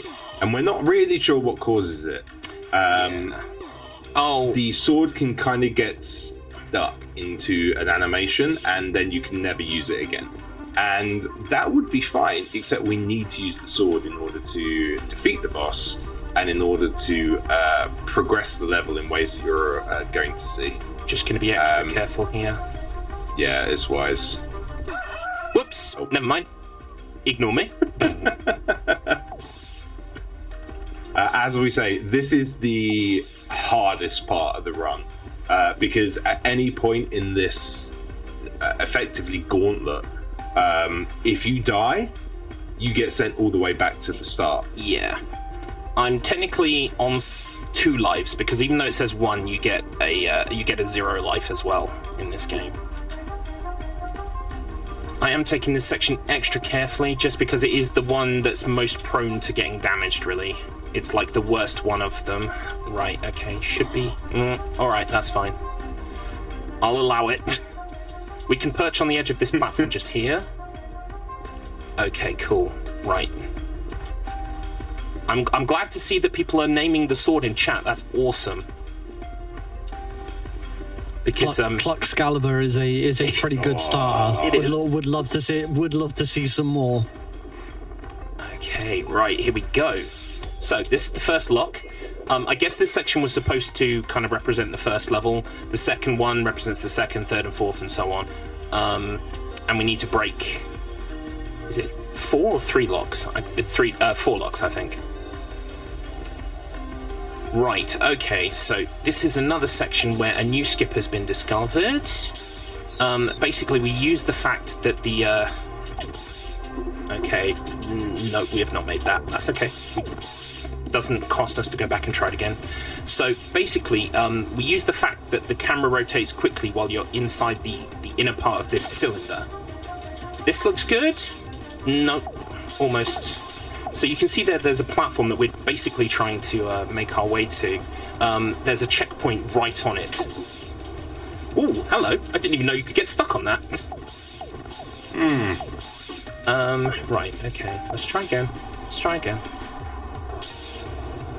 So, even if we just hit the checkpoint, I'll be happy, because then I can technically... Oh! I could die now. The thing is, I'm worried about lives. Yeah, I'm gonna try again, because I could die. And now I've lost the ability to anyway, because I've hit that checkpoint. We've got time. We've got. Yeah. Oh my goodness. Okay, we'll make it work. As we say, this is this strat. So, interestingly, a couple of these things I was trying to find ways to do for a little while. Couldn't do it. Cram has come along this week and found ways to do them, which has both impressed and upset me. Understandably, yeah. These are things that we are effectively learning this week. So this is quite a new skip. Yeah, it's quite finicky because you can't see where you are in relation to the platforms at all. Okay. Nope, that's not even the right set off. Do you want to... Is it zip, wait, zip, and jump? It's, jump, zip. Like, oh, whoa, okay, yeah. Oh, there we go, yay. Woo, okay, stressful. First try. The best bit about this level is, of course, the stress isn't over yet. It's just a different kind of stress now. Yep. Whoa, that was close. Right, we should be all right now. Famous last words. Just gonna make sure. Yeah, so you don't want to be in those purple searchlights. They will sometimes insta-kill you. Yeah, sometimes really, just take a light off. They're really inconsistent. Sometimes they'll one-shot you, and other times they'll just take 1 health, and there's no way of knowing. I actually took a quite safe path in the second level that's different to the path Kramit takes, simply because I wanted to make sure I didn't go through one of those searchlights in case it one-shot me. Yeah. Excalibur, that's pretty good. Not gonna lie, chat, you're smashing it. Also, does anyone like Donkey Kong Country? No reason. Those bits feel very minecarty to me. What have I done? Right, there is a problem here. Yeah, I'm gonna boost this way. And that's because if you go too far that way, you won't actually hit a death plane. You will just be floating in the void forever. Which would be a soft... Nice. Yep. So, luckily, I managed to die. Right, okay, I'm just going to do this extra carefully. Okay, there we go. Quite a lot of the level design, not all the level design in this game, but quite a lot of the design is cylindrical in nature. And so it is a case of if you can just kind of like jump your way past the edge of the cylinder and wrap back around to the other side that you were supposed to work your way around to, you actually can make a lot of progress. And that's definitely true in this level more than the others, I think. Right. We're not home free, but we are almost home free. We're real close, chat. We're real so, close.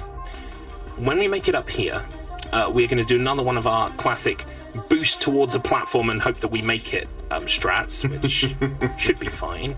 This one doesn't give me trouble usually. Right. There we go.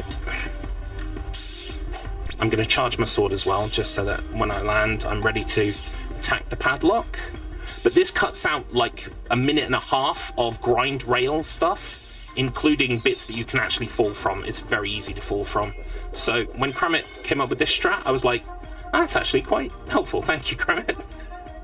Yeah. Okay, green rail means that we are at the final boss. So you can still die in the final boss. It's very easy. And I am on 0 lives, right? I think so. Right, I need to be really careful here. I need to just my time. Yeah, just make sure to use your cluckless right. So we attack these hands. They kind of move around and phase out. The boss can do several different attacks. This is jumping, which I hate. Probably going to do 2 of these. Okay, that's fine. He can also kind of like lock us into place for a while, and we have to break out. He can also do this flashing thing on the floor that you basically have to be out of the way of when he fires his laser. I'm not expecting phase 1 to be a trouble. There's the prison that we kind of get locked into. The prison is the ideal RNG because that way you can be attacking the hand and breaking the prison at the same time, if that makes sense. Like the sword extends outwards. Right. Okay, phase 2. There are 3 phases. So we're doing all right. We're doing all right. The only problem is, like, I wish that there were yellow corns on this platform, but there aren't. There are only red ones.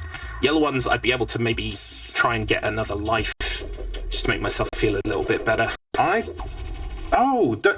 The one thing that we don't do is there is and I'm not really sure why we don't do it. I think it's because we don't really know the effect of it. But the red corns do enable a special ability. They do. It's like a weird bomb flash thing, right? Yeah. And it can be useful in this boss because it can effectively give you like iframes. So it can like cancel out certain bits, and it can also do damage. But it's not been looked into too much as to whether or not it's actually faster to do that versus this attack. Again, there's still lots to kind of work out with regards to this run. Because for the longest time it was just you and me, and once I achieved my goal of beating your time, I put it down as well. Yeah, and I pretty much got very frustrated and had moved on to some other things. We had really optimized levels 1 to 4, didn't we? And then this level could just like ruin your day for no good reason. Yeah. Well, not only this level, but even level 1, when like the first jump that you can make, if you're, a bit rusty or whatever, and you just, you're like, jump speed, you can very easily just fall into the void. At which point you've already lost 10 seconds, and it's like, well, I may as well restart. So you end up restarting 10 times because you get impatient. Okay, I don't want to jinx it. It's going well.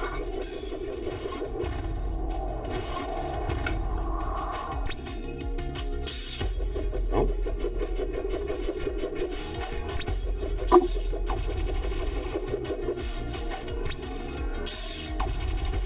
Come on, yes. Right, I can still mess it up, chat, but if I do now, it's really my fault. It's not anything to do with the game and its meanness. Oh, look at that, right where we needed to be. Oh, perfect. I did find out in practice, though, you can jump and reach the green rail from the other side of the platform. So oh, really? you can either be at 12 o'clock or 6 o'clock, and either will be good. Right, okay, we just have to bash the boss on the bonce once more, and then we walk into the light, and time is when our chicken disappears as he walks into the light. So, here we go. Bong! Time coming up real soon, in about 5 to 6 seconds. Now, there are technically 2 exits. And time. There is a secret exit under that exit. Is there? But you can only unlock that secret exit under that exit if you have found all of the sleepwalkers. Yeah. So once we've sat through these really rather lovely credits, I see the character will kind of like come and chastise. Well, I say chastise, like he's like, don't you like secrets? And the answer is no. We're speedrunners. We don't have time for that. But this is an absolutely lovely little game. I highly recommend it if you like platformers. You like kind of like, it's not that it's janky. A lot of the stuff that Handsome Strife and I play is very janky. It's kind of brilliant. It's just everything is turned up to 11. So when you make a mistake, you really do go off the side of a level. Like there's no saving it. But highly recommended. I might do my shout-outs over the credits because, first of all, the credits take a little minute, and also because that way we can move on to the next run. So, hello everybody, my name is Garlips. Thank you for having me. I will let Nick talk all about Albion Speedrun. I'm involved with the collective as well, but I'll let Nick talk about that. I co-founded a club with Handsome Strife called Bad Run Club. We play a new janky weird game every month. We find the tech, we route the game, and then we create the SRC page, and whoever's holding the world record at the end of the month wins that month. So if you're interested in something like that, you want to play some weird, quirky games, and sometimes they're old, sometimes they're new. A lot of Steam jank as well. Go to badrun.com, badrun.club. I'm also a member of a group called the Wheel of Struggle, or WOS, as we lovingly refer to it. It's like a book club for games. We spin a wheel every week, and we have a leaderboard and a season. Wheelofstruggle.com is the address for that.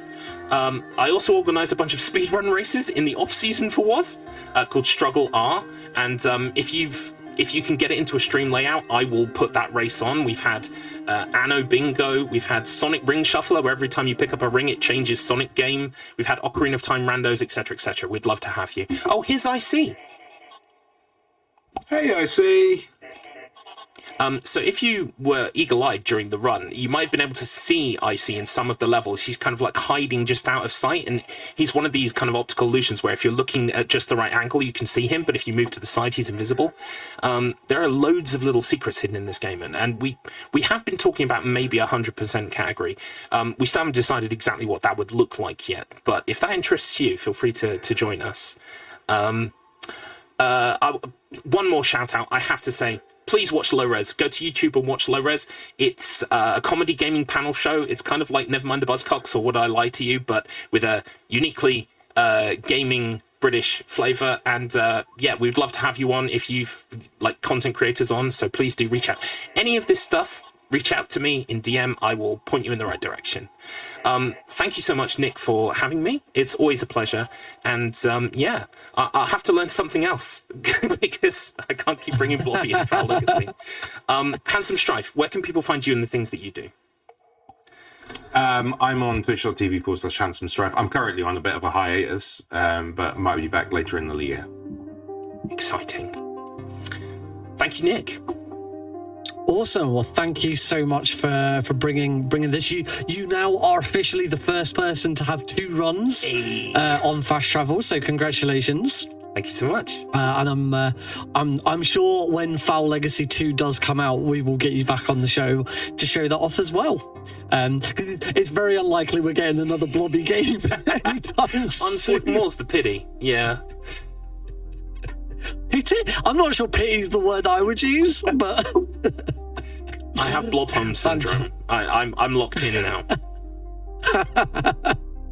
Fantastic. This has been wonderful. And yeah, as I said at the start of this wasn't showcased over the weekend. It was a backup run. So this has been really nice to then actually see this run. So thank you so much for taking the time and bringing it to Fast Travel. All right, we've got one more runner from the weekend's marathon to show their game. And yeah, that is going to be coming up very, very soon. But don't forget, of course, you can catch up on every... Welcome back, fellow travellers, to this UK edition of Fast Travel, where we've had 3 runners so far on from last weekend's Albion Speedrun Collective Marathon, and we've got one more run to show you. Before that, just a reminder that if you are looking to be more involved in the GDQ community, then why not join our wonderful Discord server? You can use !Discord in the Twitch chat to get the invite and more info, and it's always great to see people in there chatting about the events, chatting about Hotfix, and letting us know your thoughts. So it's a great community, so do make sure you go and check it out. So on to our final run, and I said we've kind of had a bit of an interesting theme we've just had Fowl Legacy, which was set in hell, and now we're gonna switch over to a game that is very much about heaven. This is Neon White, a game that I've really enjoyed casually in the past, and the speedrun is just incredible to watch. So it gives me great pleasure to introduce Marissa. Take it away. Hi, good night, good afternoon, good evening, wherever you are. This is going to be Neon White. This is a fast-paced FPS speedrun platformer with a big focus around speedrunning. I should just actually get to the rush mode rather than messing around. So the run is going to be White's Heaven Rush, which is going to be all the main story levels done back to back. There is no dialogue or cutscenes in the run. It's essentially fast-paced action non-stop. So yeah, I've also got 2 commentators joining me. If you'd like to introduce yourselves, you can first idle just so you're not like talking over each other. Right. Hello, I'm Idle. I used to be a Neon Light Runner. Now I mostly just hang out and talk about the game and say why this is a really awesome game. Yeah, White Heaven Rush is an awesome category, and I'm excited to explain why this game is so cool. Hello, I'm Pods. I also was a runner of the game, and kind of stopped a bit more, and it's kind of stopped a bit nowadays, but I've been more just like hanging out with the community, and this is such an amazing game to speedrun. I can not recommend anything else. I can't recommend otherwise. Yeah, we're all ready to start, I'm guessing? Yeah, I think we're a few minutes early, but I guess we're quick to just go whenever, regardless. Whenever you're ready. Okay, so when I hit the start rush button, there will be a countdown of just 3 seconds, which is when the time will start after that countdown. So after that, you two can also start just explaining what's going on and stuff. So yeah, can go for it. Now, so 3, 2, 1, go. Alright, so, Neon White, for those who don't know, this is a platform, like a movement shooter and a platformer in one, with a heavy emphasis on speedrunning.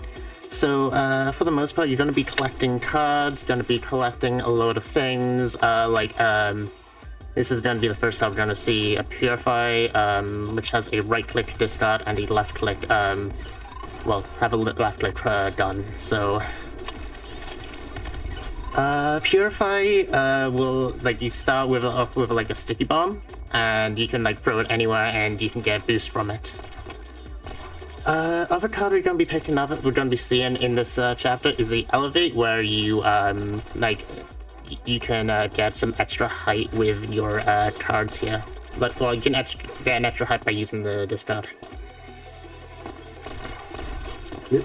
One thing I also want to mention too that's been happening is, as you can see, Marissa has been shooting both the enemy bullets and also her own bullets. This is what you call bullet boosting. Basically what this is whenever you shoot an enemy bullet, you gain a tiny bit of a speed boost. Each one roughly saves around 0.1, roughly around that. So it's one minor thing that's going to be happening all across the run. You're going to see Marissa constantly shooting enemy bullets, reflecting them with their katana, shooting your own Purify bombs, and slashing them with the katana, just to get a tiny bit of speed. It adds up really quickly all over the place. Yeah, it is definitely something that saves so much time when it comes to it.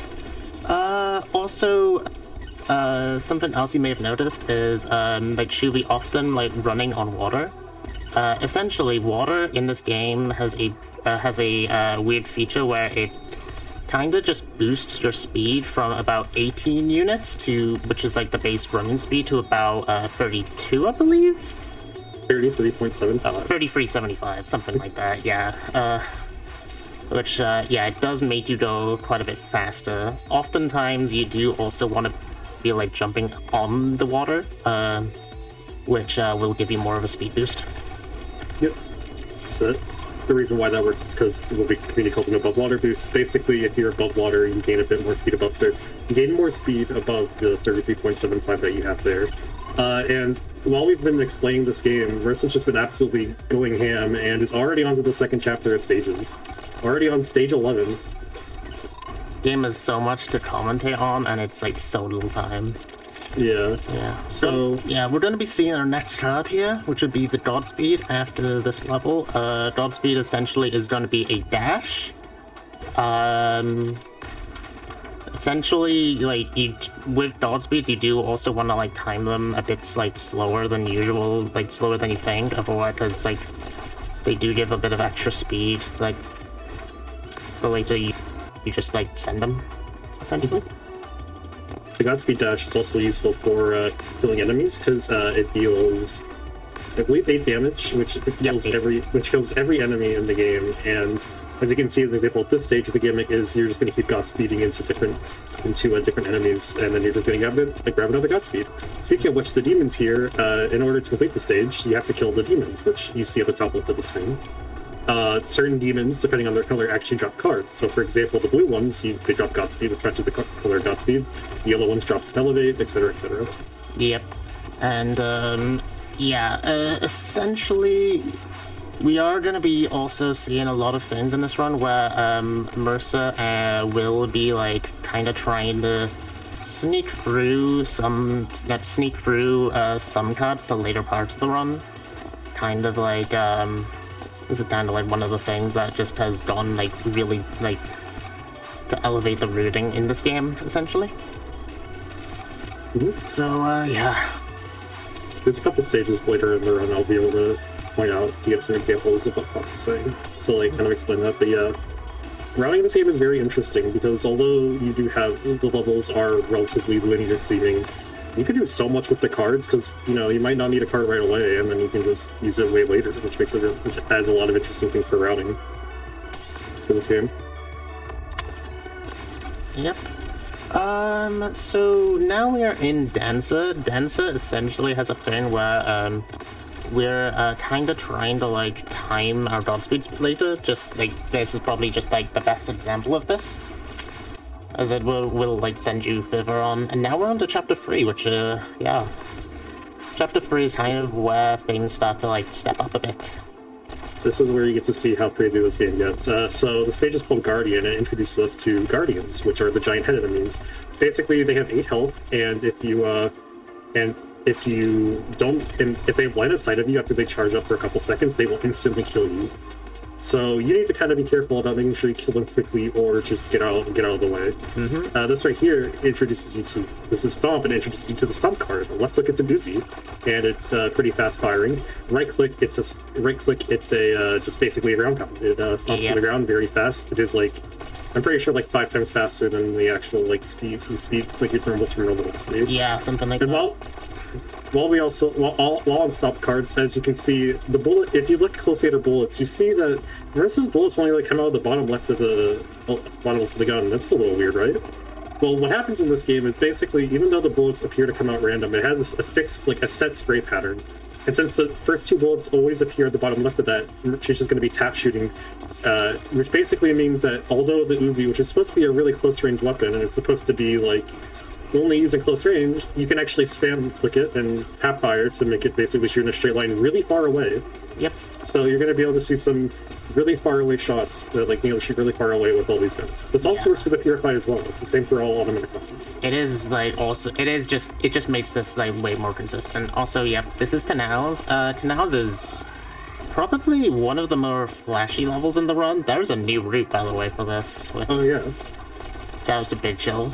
That literally it just dropped. Like this new route just got found like a week ago, and it is really cool. I also just want to say, Canals is one of the hardest stages in the run, and Marissa just kind of just first tried it absolutely like just no sweat whatsoever. It's absolutely insane how good people get at this game. Yeah, this game is amazing with just how fast it is. Like, how fast people are. Yeah. This game also does have a very heavy IL community. Like even though like Rush is one of the main categories of the game, so many runners are gonna be going in like especially when you come in to the game, you will see that the game also has a very heavy emphasis on trying to get good at individual levels, which is probably like the bread and butter of the game, essentially. Ooh. This is so it looks a lot spookier now. It's all red and evil. This right here is we're now in chapter 4. This is a boss chapter. There's 3 of these in the run. This chapter is going to be very short. There's only going to be 3 levels, and there's going to be a boss fight. The boss fights are a little complicated, so I'm going to have to. There's going to be a lot I have to explain very quickly. I want to mention too, Forgotten City. This is another really hard stage. It's way harder than it looks because of the buildings that she's shooting. Like she was basically going to the side floor to try and shoot the balloons. The hitbox of the buildings actually extends quite a bit further than how the buildings work. But she was still able to get a first try anyway, so you just have to take my word that is really hard. Yeah, it is way harder than you think it is. I can explain it. So essentially with Clock Tower, you're going to be seeing Mercer trying deal as much damage to his green as possible just to get a certain phase, and as well, like at the same time, you're going to see her be using the katana. So essentially, like you have 30 ammo of the katana, and then you'll be going down to your fists. And then as soon as like we're just gonna multitask and like kill the fight, and green's gone, and yep, that's a death. Oh no. Oh yeah. But it's okay. It's fine. That saves roughly around 3 seconds for because the timer freezes for that, and well, you can continue to the next stage. So yeah. Now we have the I can explain the fireball card as well. So fireball is essentially just it's kind of like a god speed. It's kind of like a god speed, but you can also get like a ton of speed if you go onto the ground, and it works in any direction. Yeah. So this is the chapter that Fireball's introduced. This is chapter 5. This is one of the flashiest chapters in the whole run, and also it is really hard. I'm going to be saying this is a lot harder than it looks, because this game is just really like that. But yeah, chapter 5 is really fast-paced. It's one of the fastest chapters in the game. Like, I'm pretty sure, I don't know the exact time, but the chapter rush record is almost under 2 minutes, which is insane. This chapter is really fast, and it's very intense because you just have to go constantly going and going and going. So the one thing I also want to mention about the Fireball is that the hitbox that you can use to like hit enemies or stuff actually stays a lot longer after the dash. So as you can see there, she fireballed and she was able to hit it really late. So that's another thing you can do. You can fireball once and you can still hit enemies pretty quickly after the dash because the effects lingers for a while. Very clean. Here's steps. As you can see, there's a couple steps here, and oh my gosh, wow. So one other thing I want to mention is look at you see those like ball enemies with a bunch of eyes coming out of them? Those are called ringers. Ringers shoot out a ring of bullets, and if you combine the ringer shooting out a lot of bullets with fireball, which shoots out a lot of pellets, you can get a lot of speed. How much speed? You'll have to see later in the run, but you can go really fast. And as you can see, the times when she did shoot those bullets, she went noon. You can go so much faster too, if you have multiple in a row as well, which is crazy. It is, you can just go flying if you hit ringer bullets at the right place. It is really cool to see, like just how cool it is. The Department is such a cool stage. That one is always so cool to watch. Yeah, now we don't see people do. Sorry, I didn't let you go. Oh, no, sorry. Yeah, now we're going on to chapter 6. Chapter 6 is kind of a bit of an interesting chapter. You're going to be seeing these new enemies called tripwires. There's kind of a similar concept to Guardians, where if you cross them, well, you die, but it will also kill enemies in its path, and there are often levels that have sets of tripwires that are going like in a line towards certain enemies. Probably like that'll be a good example a bit later. I will get to that soon. This chapter is a lot calmer compared to some of the other ones. It's not saying it's easy, but a lot of the stages are a little calmer immediately off the get-go. I won't say like this for long, so this is a nice mini break, but you gotta take what you can get in this game. Oh yeah, absolutely. So this right here is Kill Switch.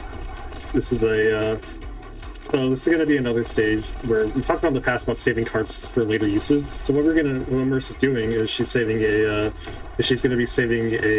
saving cards, so she's able to make it all the way to the end like that. She's able to use double Godspeed. And this right here is Falling. I want you guys to guess what you have to do in this stage. Oh my god, no way. I think we're falling. Ding ding ding ding. Correct.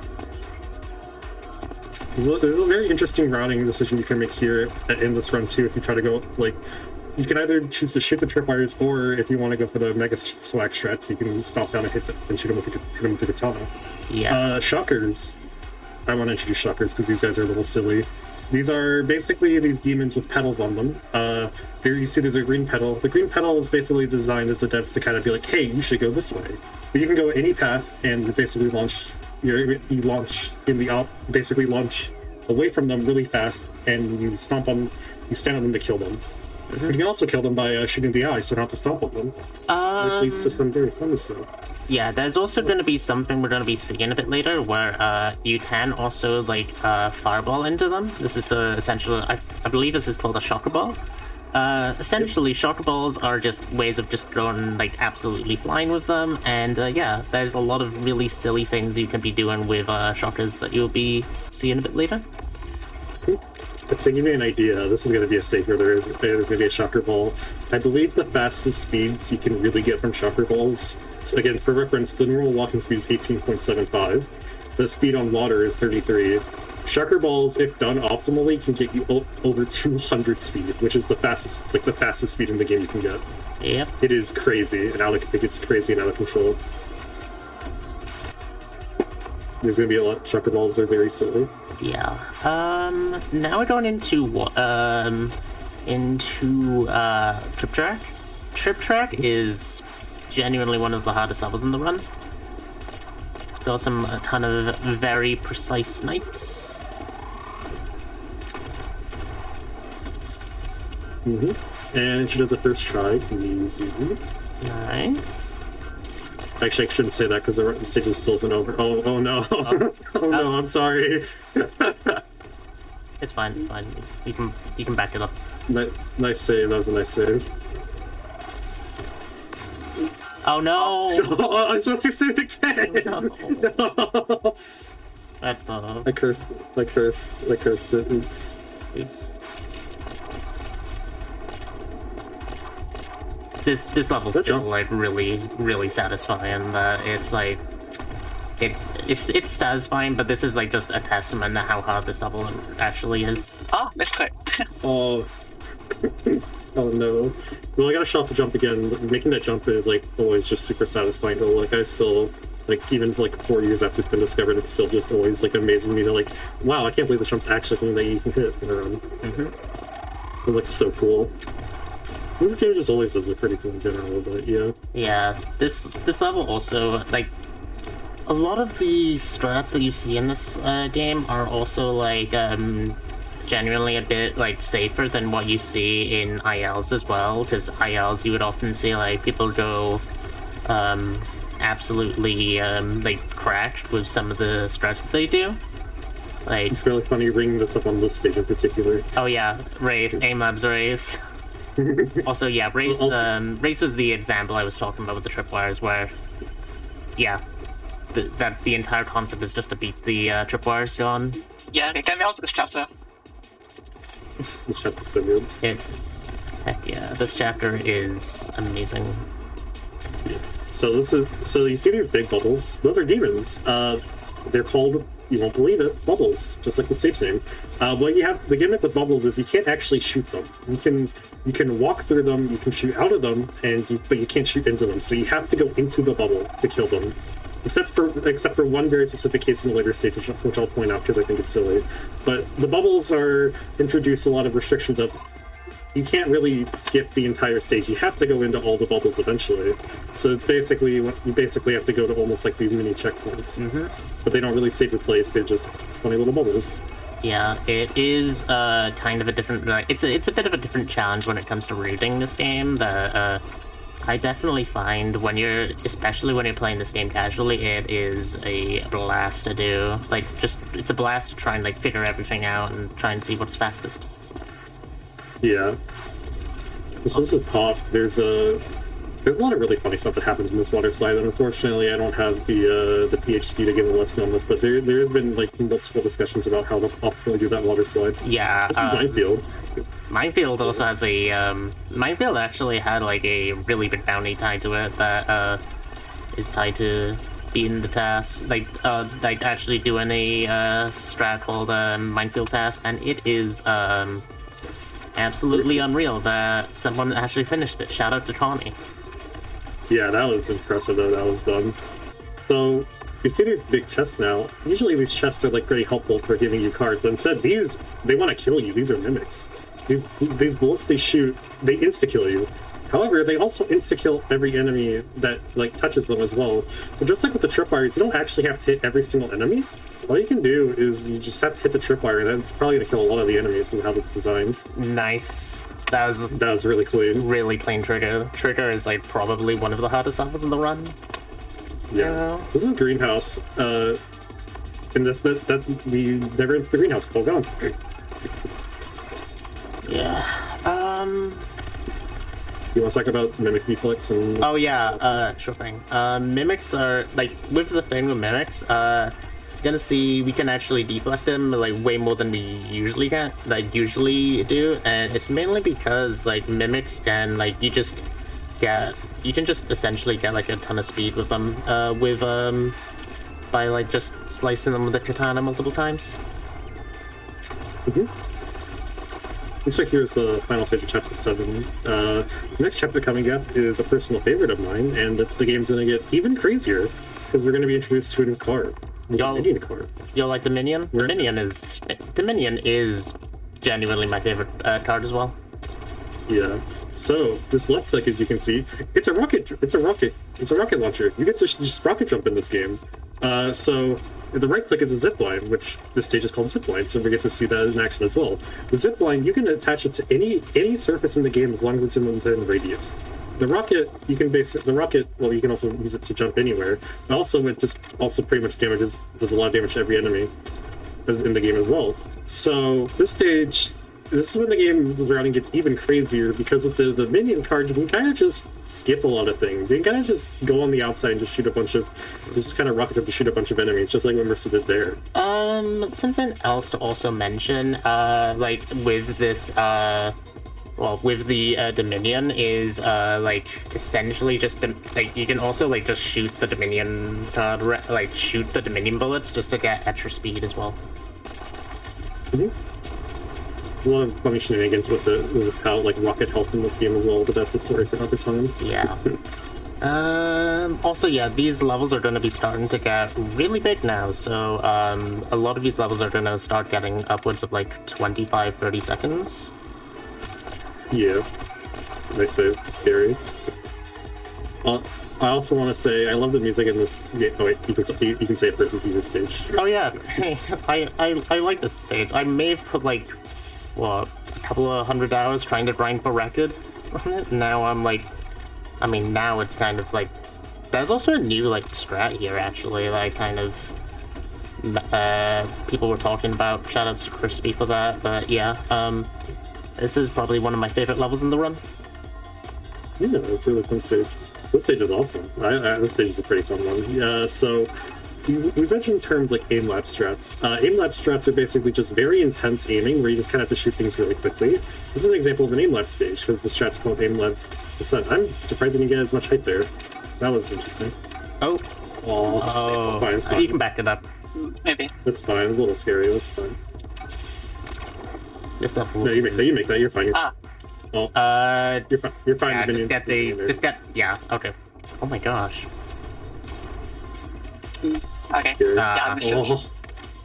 That was a balloon moment. Oh my god, the balloons are.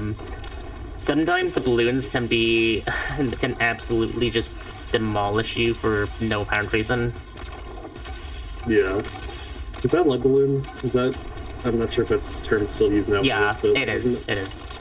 Yeah, it's just like getting no heights. Like I just snowballed into it, just not being able to back up. I want to reset. Yeah. So Also, yeah, straight away is also a level maybe a bit interesting, but it looks essentially can be a bit deceiving with how this level is, because this level actually has is one of those things where it's like you can just shoot the minion to get a ton of speed. The stage has had such an interesting strat development, where the funny thing is it's always been a stage that the community, especially in IELTS, hasn't been the biggest fan of. Every single reround is just kind of slow by that. Yep. This is like here's another stage. Honestly, I really like this stage. I think this is a really cool stage. This is Firecracker, the way it has a lot of funny stuff with the rocket jumps. I have another thing I want to say about rockets because I haven't said anything, but all explosions in this game, no matter where in relation to where you are, they always shoot you up. So for example, in this ceiling here, it will always shoot you up, and when you're climbing up, it's just always going to be up. So what you actually do is, in this game, it's actually faster to look slightly above where you're jumping. That's super clean, nice. Yeah. Also, yeah, you can talk about Streak. Not much to say. This isn't my stage anymore. Everyone's kind of clicking this way past. Yeah. The Legacy carry-on. This is another stage. This is actually one of the stages in the demo of this game. It was it was the stage that introduced us in the demo to what the Dominion card would be like. And this has had a lot of crazy route development too. I think there's been a good 5 or 6 routes probably since the release. And this right here is Mirror, the final stage of Chapter 8. So remember how I said at the start of this chapter where you can kind of just rocket jump outside of buildings, shoot everything from really far away? This is that chapter. Another thing I want to mention too is this is the only other stage where you can kill a balloon by not actually walking into it, or you can kill the balloon because in this stage, or one of them, not balloon, bubble. You can kill one of the bubbles because it's attached to a glass pane, and you can zip line on that glass pane and jump off. Yeah, now we're going into Chapter 9. Chapter 9 is actually where, this is probably, where the game just considers, okay, you actually kind of got good at this game now. This is more or less like a bit of a challenge, bit of a test for your skill, test of skill, I guess. So, yeah, some of the levels are actually going to be, really hard and punishing. Bolt is probably the best example of that. Bolt is a very crazy stage because it's very hard. The main gimmick of this stage is you get a Dominion and you just kind of keep it for everything. Yeah. And the power of Dominion means you can kind of just rocket jump everywhere, but you could also just kill everything extremely quickly. So what would normally take a lot of bullets to kill, you just hit with one rocket. However, the enemies are spaced in just a way that... Oh, nice find. I actually probably would have been able to find that quickly. So... the funny thing about bolts is the enemies are spaced in just a way to be close enough to consistently hit with one rocket, but they're just spaced out enough to also be really annoying, and it's really easy to miss one of them.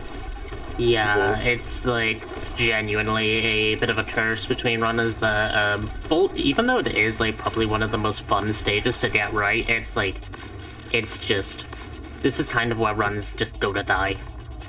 Yeah.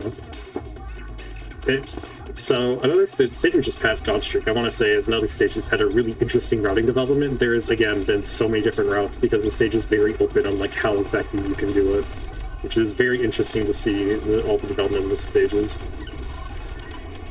So this right here is going to be Plunge. This right here, you're going to...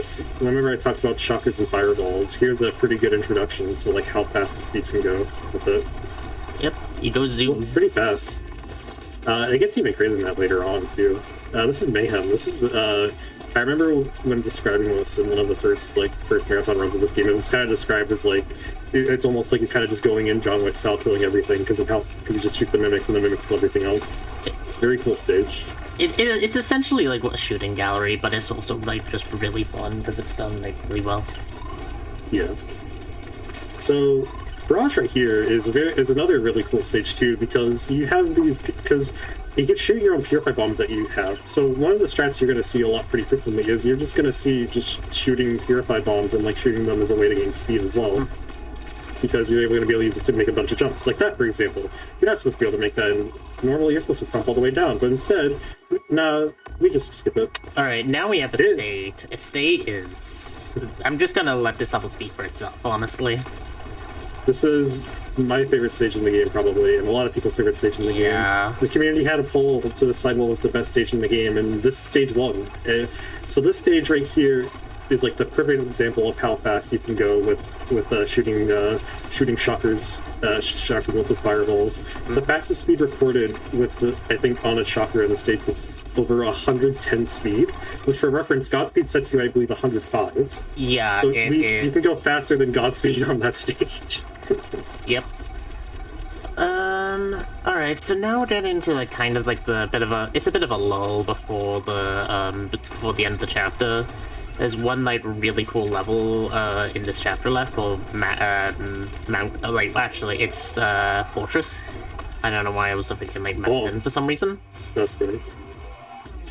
Oh, so this stuff is Oh, funny. boy. Yeah, this is an example of what the shock ball is. So, yeah, as you're gonna see, we just There we go go. flying. So Marissa changed her FPS to 60 FPS for that. So the reason why that happens is there's some funny interactions with shocker balls at lower FPS. I don't remember the exact specifics of why it works, but basically, lower FPS, it's more consistent. You get higher speed more consistently. The best speed is 30 FPS, but 60 FPS also is a pretty good balance between getting a lot of speed and going fast. Yeah, it's mainly because like Neon White is more of like a game that's tied to like physics, thanks to it. I believe it was made on Unity or Unreal. It was. Yeah. So yeah, it's yeah. Shout out Fortress. Fortress is another really cool level. Gonna be we're gonna be like you think we're going inside, but nope. You just go again, all the way around and we go outside everywhere. and then just look at this balloon section. Yeah, you just go over top and shoot all the balloons. It is crazy. And here we have it's a holy ground. This is, in my opinion, the most beautiful stage in the game. It's I want to say this is like the call before the storm stage. This is like the final chill stage you have for the rest of the run. Everything else is just going to go from 0 to 10. Like it's going to go from like 0, not even 10. It's going to go to like 500. Like Yeah. really quickly. We're gonna be going to the next level, Fair Temple. There's gonna be a lot to explain. I'm gonna let you take that idol, cause I'm fine with that. I've explained that stage a lot. yeah. So there's a lot of lore reasons for why we're here, but that doesn't matter. All that matters is look at the pretty stage, listen to the calming music. There's nothing bad's gonna happen. We're just all going for a peaceful stroll.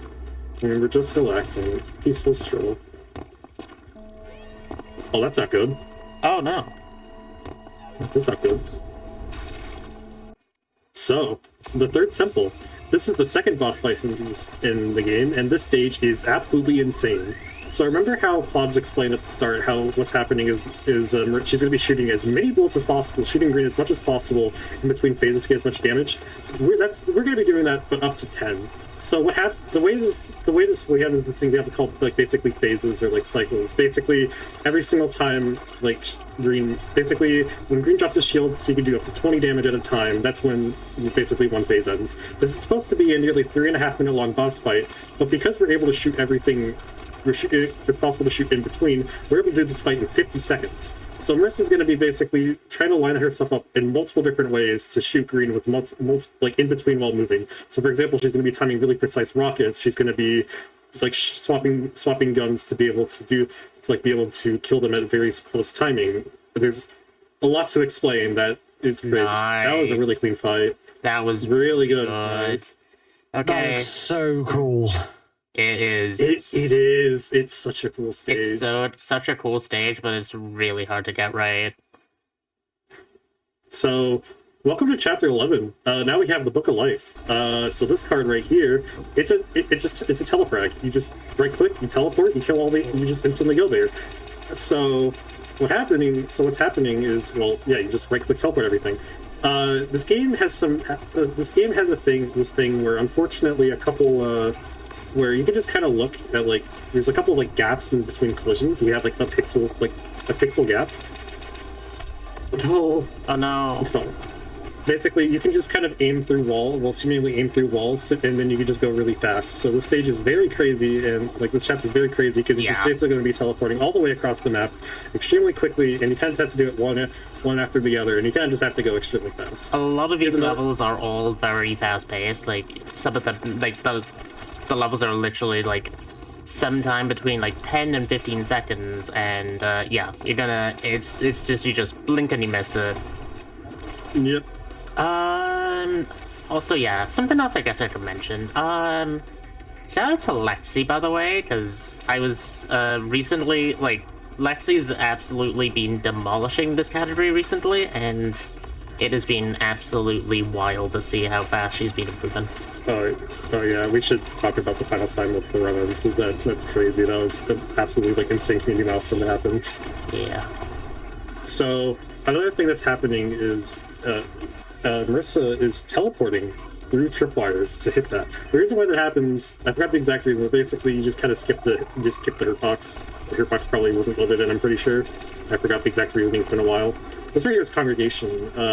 This is the most normal stage out of all of them so far, because you just kind of, you just don't have the book for it. You don't have the book right away. You just kind of, it takes a while to get it. But as soon as you get it, you just kind of teleport in between a scene, and then the stage ends 5 seconds later. Yeah, this stage is... it looks all normal, but, you know, looks can be deceiving. Loki forgot to turn on the waiting, but oh well. Yeah, that's fine. I didn't know if you had that on, so I didn't want to, like, hype it up, and then it just doesn't happen. Yeah. All good. Alright, so, yeah, now we're going to be going into Marathon. Marathon is a 2-minute long level, by the way. Yeah, that's a lie. You're able to... So what's these tripwires then versus teleporting to, these destroy a bunch of red walls at the end. You're able to hit them you're able to strafe out of them.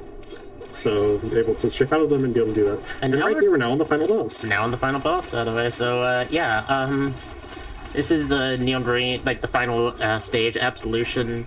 This is not one of my favorite levels. I know a lot of people actually have like way better times at this than I do. So yeah,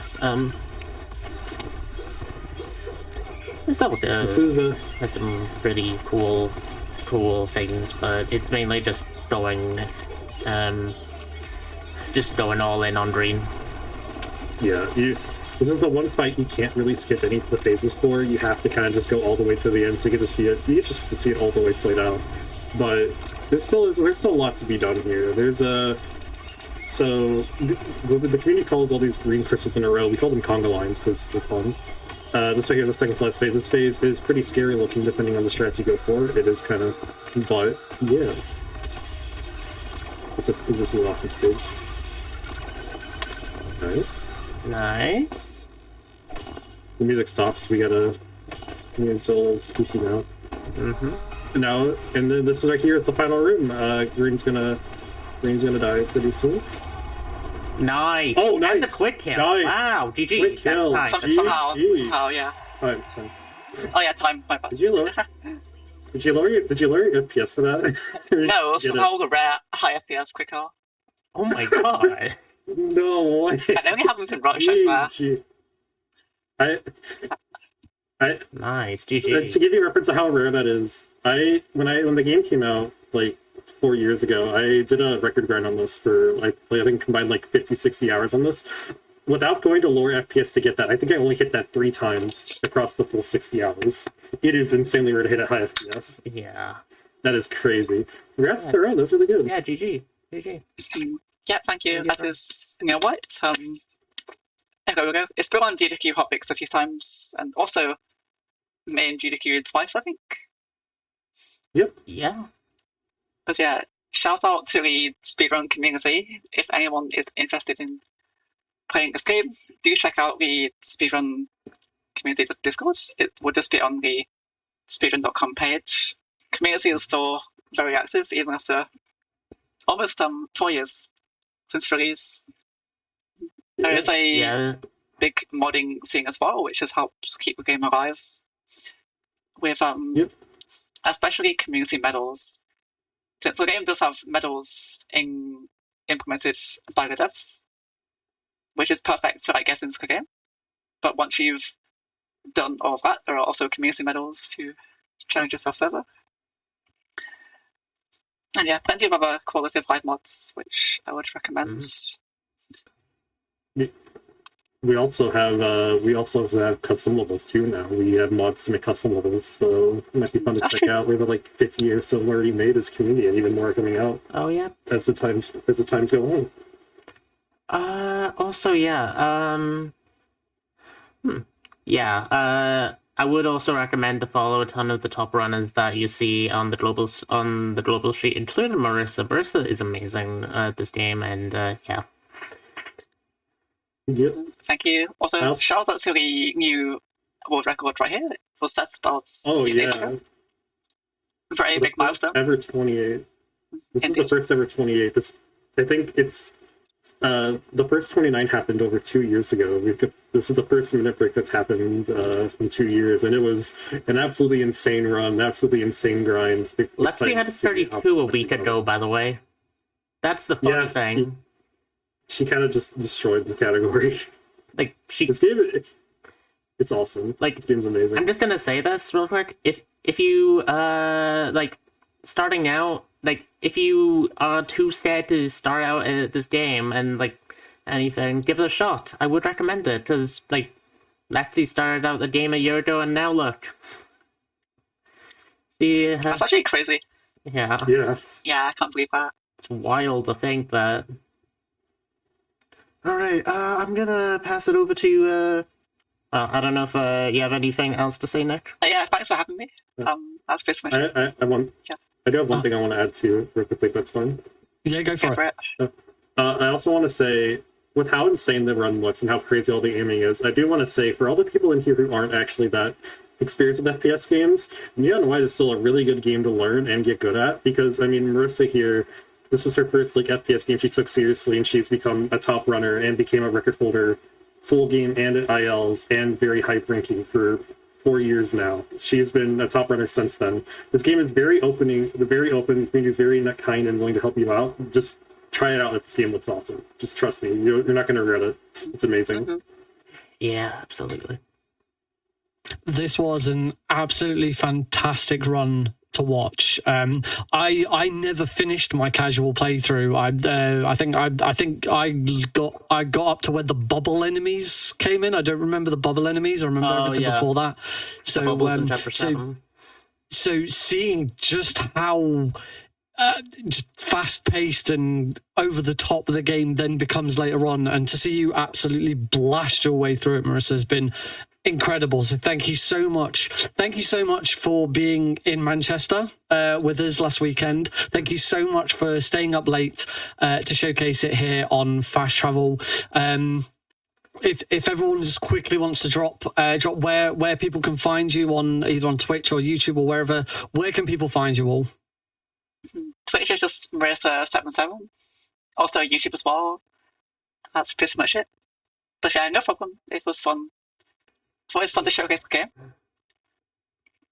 And maybe it's the perfect time to go back and finish it now, I suppose. I would, yes. I definitely should. Awesome. Well, thank you so much to all three of you for being here. This is an absolutely fantastic finish to today's stream. All right. Well, that is going to be it for today's episode. I hope you've really enjoyed it. That the neon white run, I've really enjoyed watching that, because I did my own run over the weekend after that one, and we hit a milestone for me to do it in costume. So I didn't get to see that run because I was busy getting changed. So having the opportunity to see these runs again has been fantastic. So I hope everyone has really enjoyed seeing what our runners got up to and showcasing them. If you do want to check out the Albion Speedrun Collective, then head to albionspeedrun.co.uk. We do have another event coming up soon, because we are doing an English restream of the Italian Speedruns communities event on March 9th and 10th. So come and check that out if you want to. But that is, as I say, that is going to be it for this UK episode. So going forwards, as I've already said, we are now accepting games that have been ran at local speedrun marathons. So if you are a runner who has run something at a local, and it doesn't necessarily have to be in person. If you've got a local event that you've done that has been online, but it's still sort of within your country, then absolutely, I want to hear from you. I will definitely be talking to the Italian community, so I'm working with them. And of course, GDQ is doing the restream of Speedruns, the French speedrunning community. So we'll probably have some of them on the show at some point as well. For next week... not next week. For the next episode in 2 weeks' time. You may remember 2 weeks ago on our last episode, we were supposed to have a Dying Light speedrun, but the Dying Light servers decided to say, "Nah, we're not going to let your two co-op runners join in a game together. We're gonna completely screw it over and not let you do it." So we had to postpone that run. But I'm very pleased to say that we have got the runners and the commentators back together again, and they are going to be on the next episode in 2 weeks' time. Now, Now, that episode was themed in Poland because that is where Dying Light was developed. So for this episode, we're going to go to where Dying Light is set, which is Turkey, or however you're supposed to pronounce Turkey now, because Turkey's name changed. But well, the spelling changed, so I do need to check out exactly how that's about. I think it's still pronounced the same. Someone in chat can correct me if I'm wrong. But obviously that's only one run, so we needed another run. So I'm very pleased to say that we are also going to be showcasing another game that a little bit of it is set in Turkey. It's very difficult to find games set completely in them. We are going to have Uncharted 2 because Chapter 2 is set in Istanbul. Yeah, please join us again in 2 weeks' time for that episode.